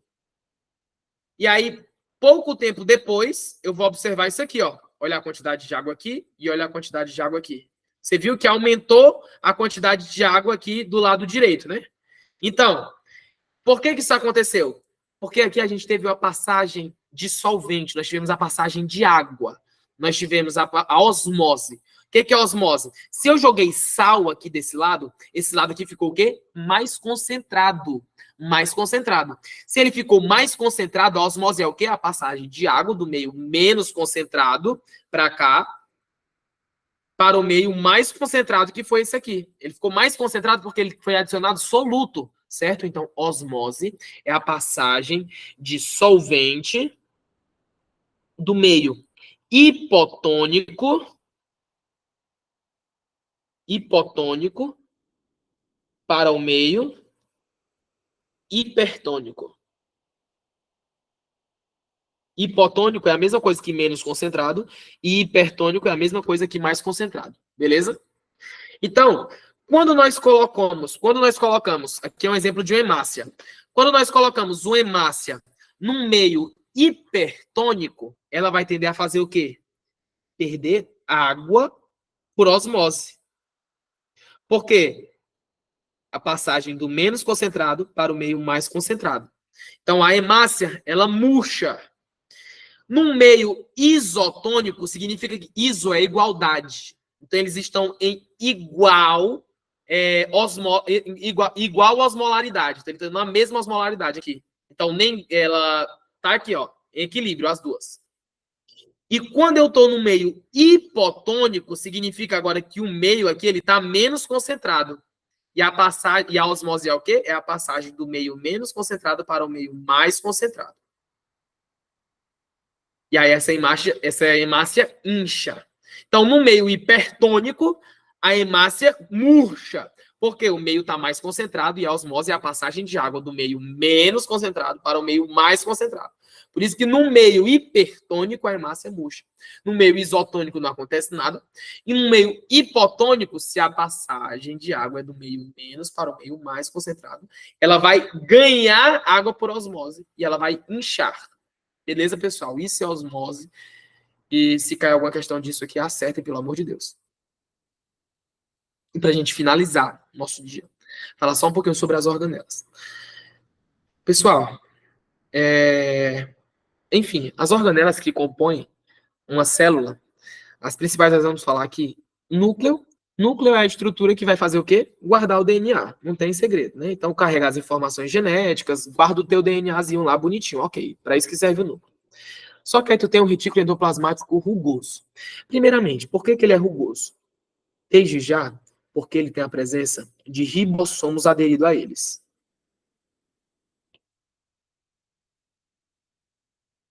Ribossomo.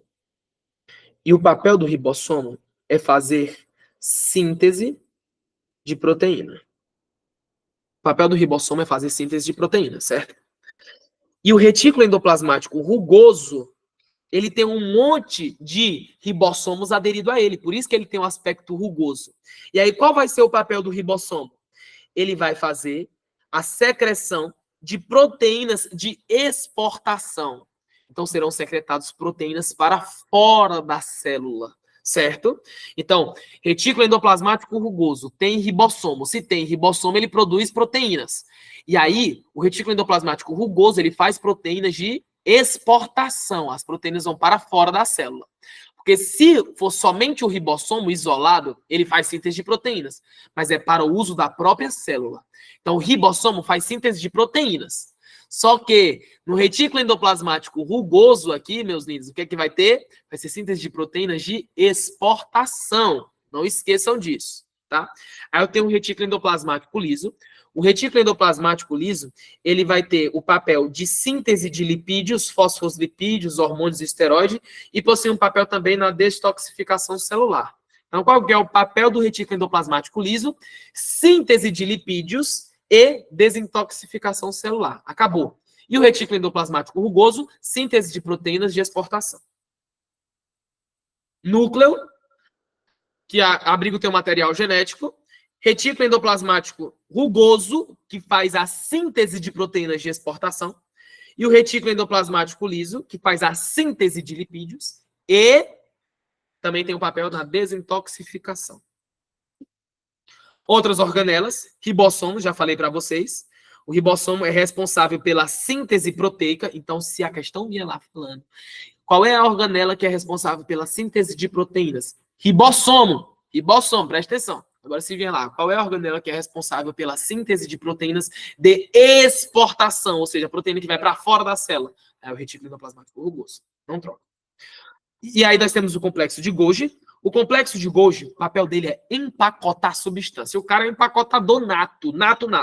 Então ele é um saco que ele recebe as proteínas, carboidratos, lipídios produzidos por outras organelas e faz algumas modificações e o libera no citosol. Então, qual é o papel do complexo de Golgi? Empacotar a substância. Recebe lipídio, recebe proteína e faz o quê? Ó, modifica ela, adiciona uns açúcarzinhos na bichinha, ó, e manda ela para fora. Então, complexo de Golgi faz empacotamento. Guarda isso aqui, ó. Ela faz o quê? Ela recebe proteínas, carboidratos, lipídios produzidos por outras organelas e aí faz modificação e libera-os no citosol. E o lisossomo? O lisossomo é top. Por quê? Porque ele tem defesa. O bicho é para defender você. Como é que ele faz? Ele é responsável por degradar proteínas, lipídios e carboidratos. O papel dele é de defesa. Então, o lisossomos, ele faz digestão intracelular. Então, lisossomo faz o quê? Digestão intracelular. Guardou? Guardou? Beleza. Então, aqui, ó. Ribossomo, síntese de proteínas. Acabou. Se for síntese de proteínas de exportação, é retículo endoplasmático rugoso. Se for retículo endoplasmático liso, é a síntese de lipídios, ou então a desintoxicação. Ribossomo é só síntese de proteínas. E o complexo de Golgi? Empacotamento. Recebe proteína, recebe lipídio, faz modificação e libera. E o lisossomo? Papel de digestão intracelular. Mitocôndria. Ah, isso aqui é batata para cair também. Mitocôndria é a única organela que possui DNA próprio. Samuel, DNA próprio. Então, ela possui origem evolutiva diferente de outras organelas. Acreditam-se numa teoria que se chama de endossimbiose, uma coisa assim. Que acredita que isso aqui era uma bactéria que foi incorporada pelas nossas células eucariontes e que nunca saiu daqui. Então é isso. Então possui uma origem evolutiva diferente das outras organelas, apresenta DNA próprio. Beleza? Então é aquela história lá do DNA mitocondrial que você sempre tem da sua mãe, isso é ensino médio. Enfim, se a questão vier falando sobre uma organela que tem a presença de um DNA próprio, mitocôndria, sem erro. Beleza? Peroxissomo é o que menos cai, mas ele é responsável por ajudar também no processo de desintoxicação. E os centríolos são uma estrutura cilíndrica que é responsável por auxiliar no papel de divisão celular. Os principais são aqueles de cima, mas peroxissomo faz o quê? Desintoxicação celular. E os centríolos auxiliam no processo de digestão, no processo de divisão celular. Mitocôndria, a única que tem DNA próprio. Peroxissomo, desintoxicação, e os centríolos auxiliam no processo de divisão celular. É isso, pessoal. Acho que terminamos aqui, né? Eu espero que Deus abençoe vocês na prova de vocês e vai ser sucesso. Qualquer dúvida que tiverem, resolvendo as questões, se tiverem alguma dúvida em alguma questão dessas que eu resolvi, pode mandar mensagem para mim, vocês têm meu número, sintam-se à vontade. Às vezes eu demoro um pouquinho para responder, mas me mandem mensagem, estou aqui com vocês e vai dar tudo certo. Sucesso, sucesso. Deus abençoe vocês. Beleza, Marli, pode deixar. Valeu!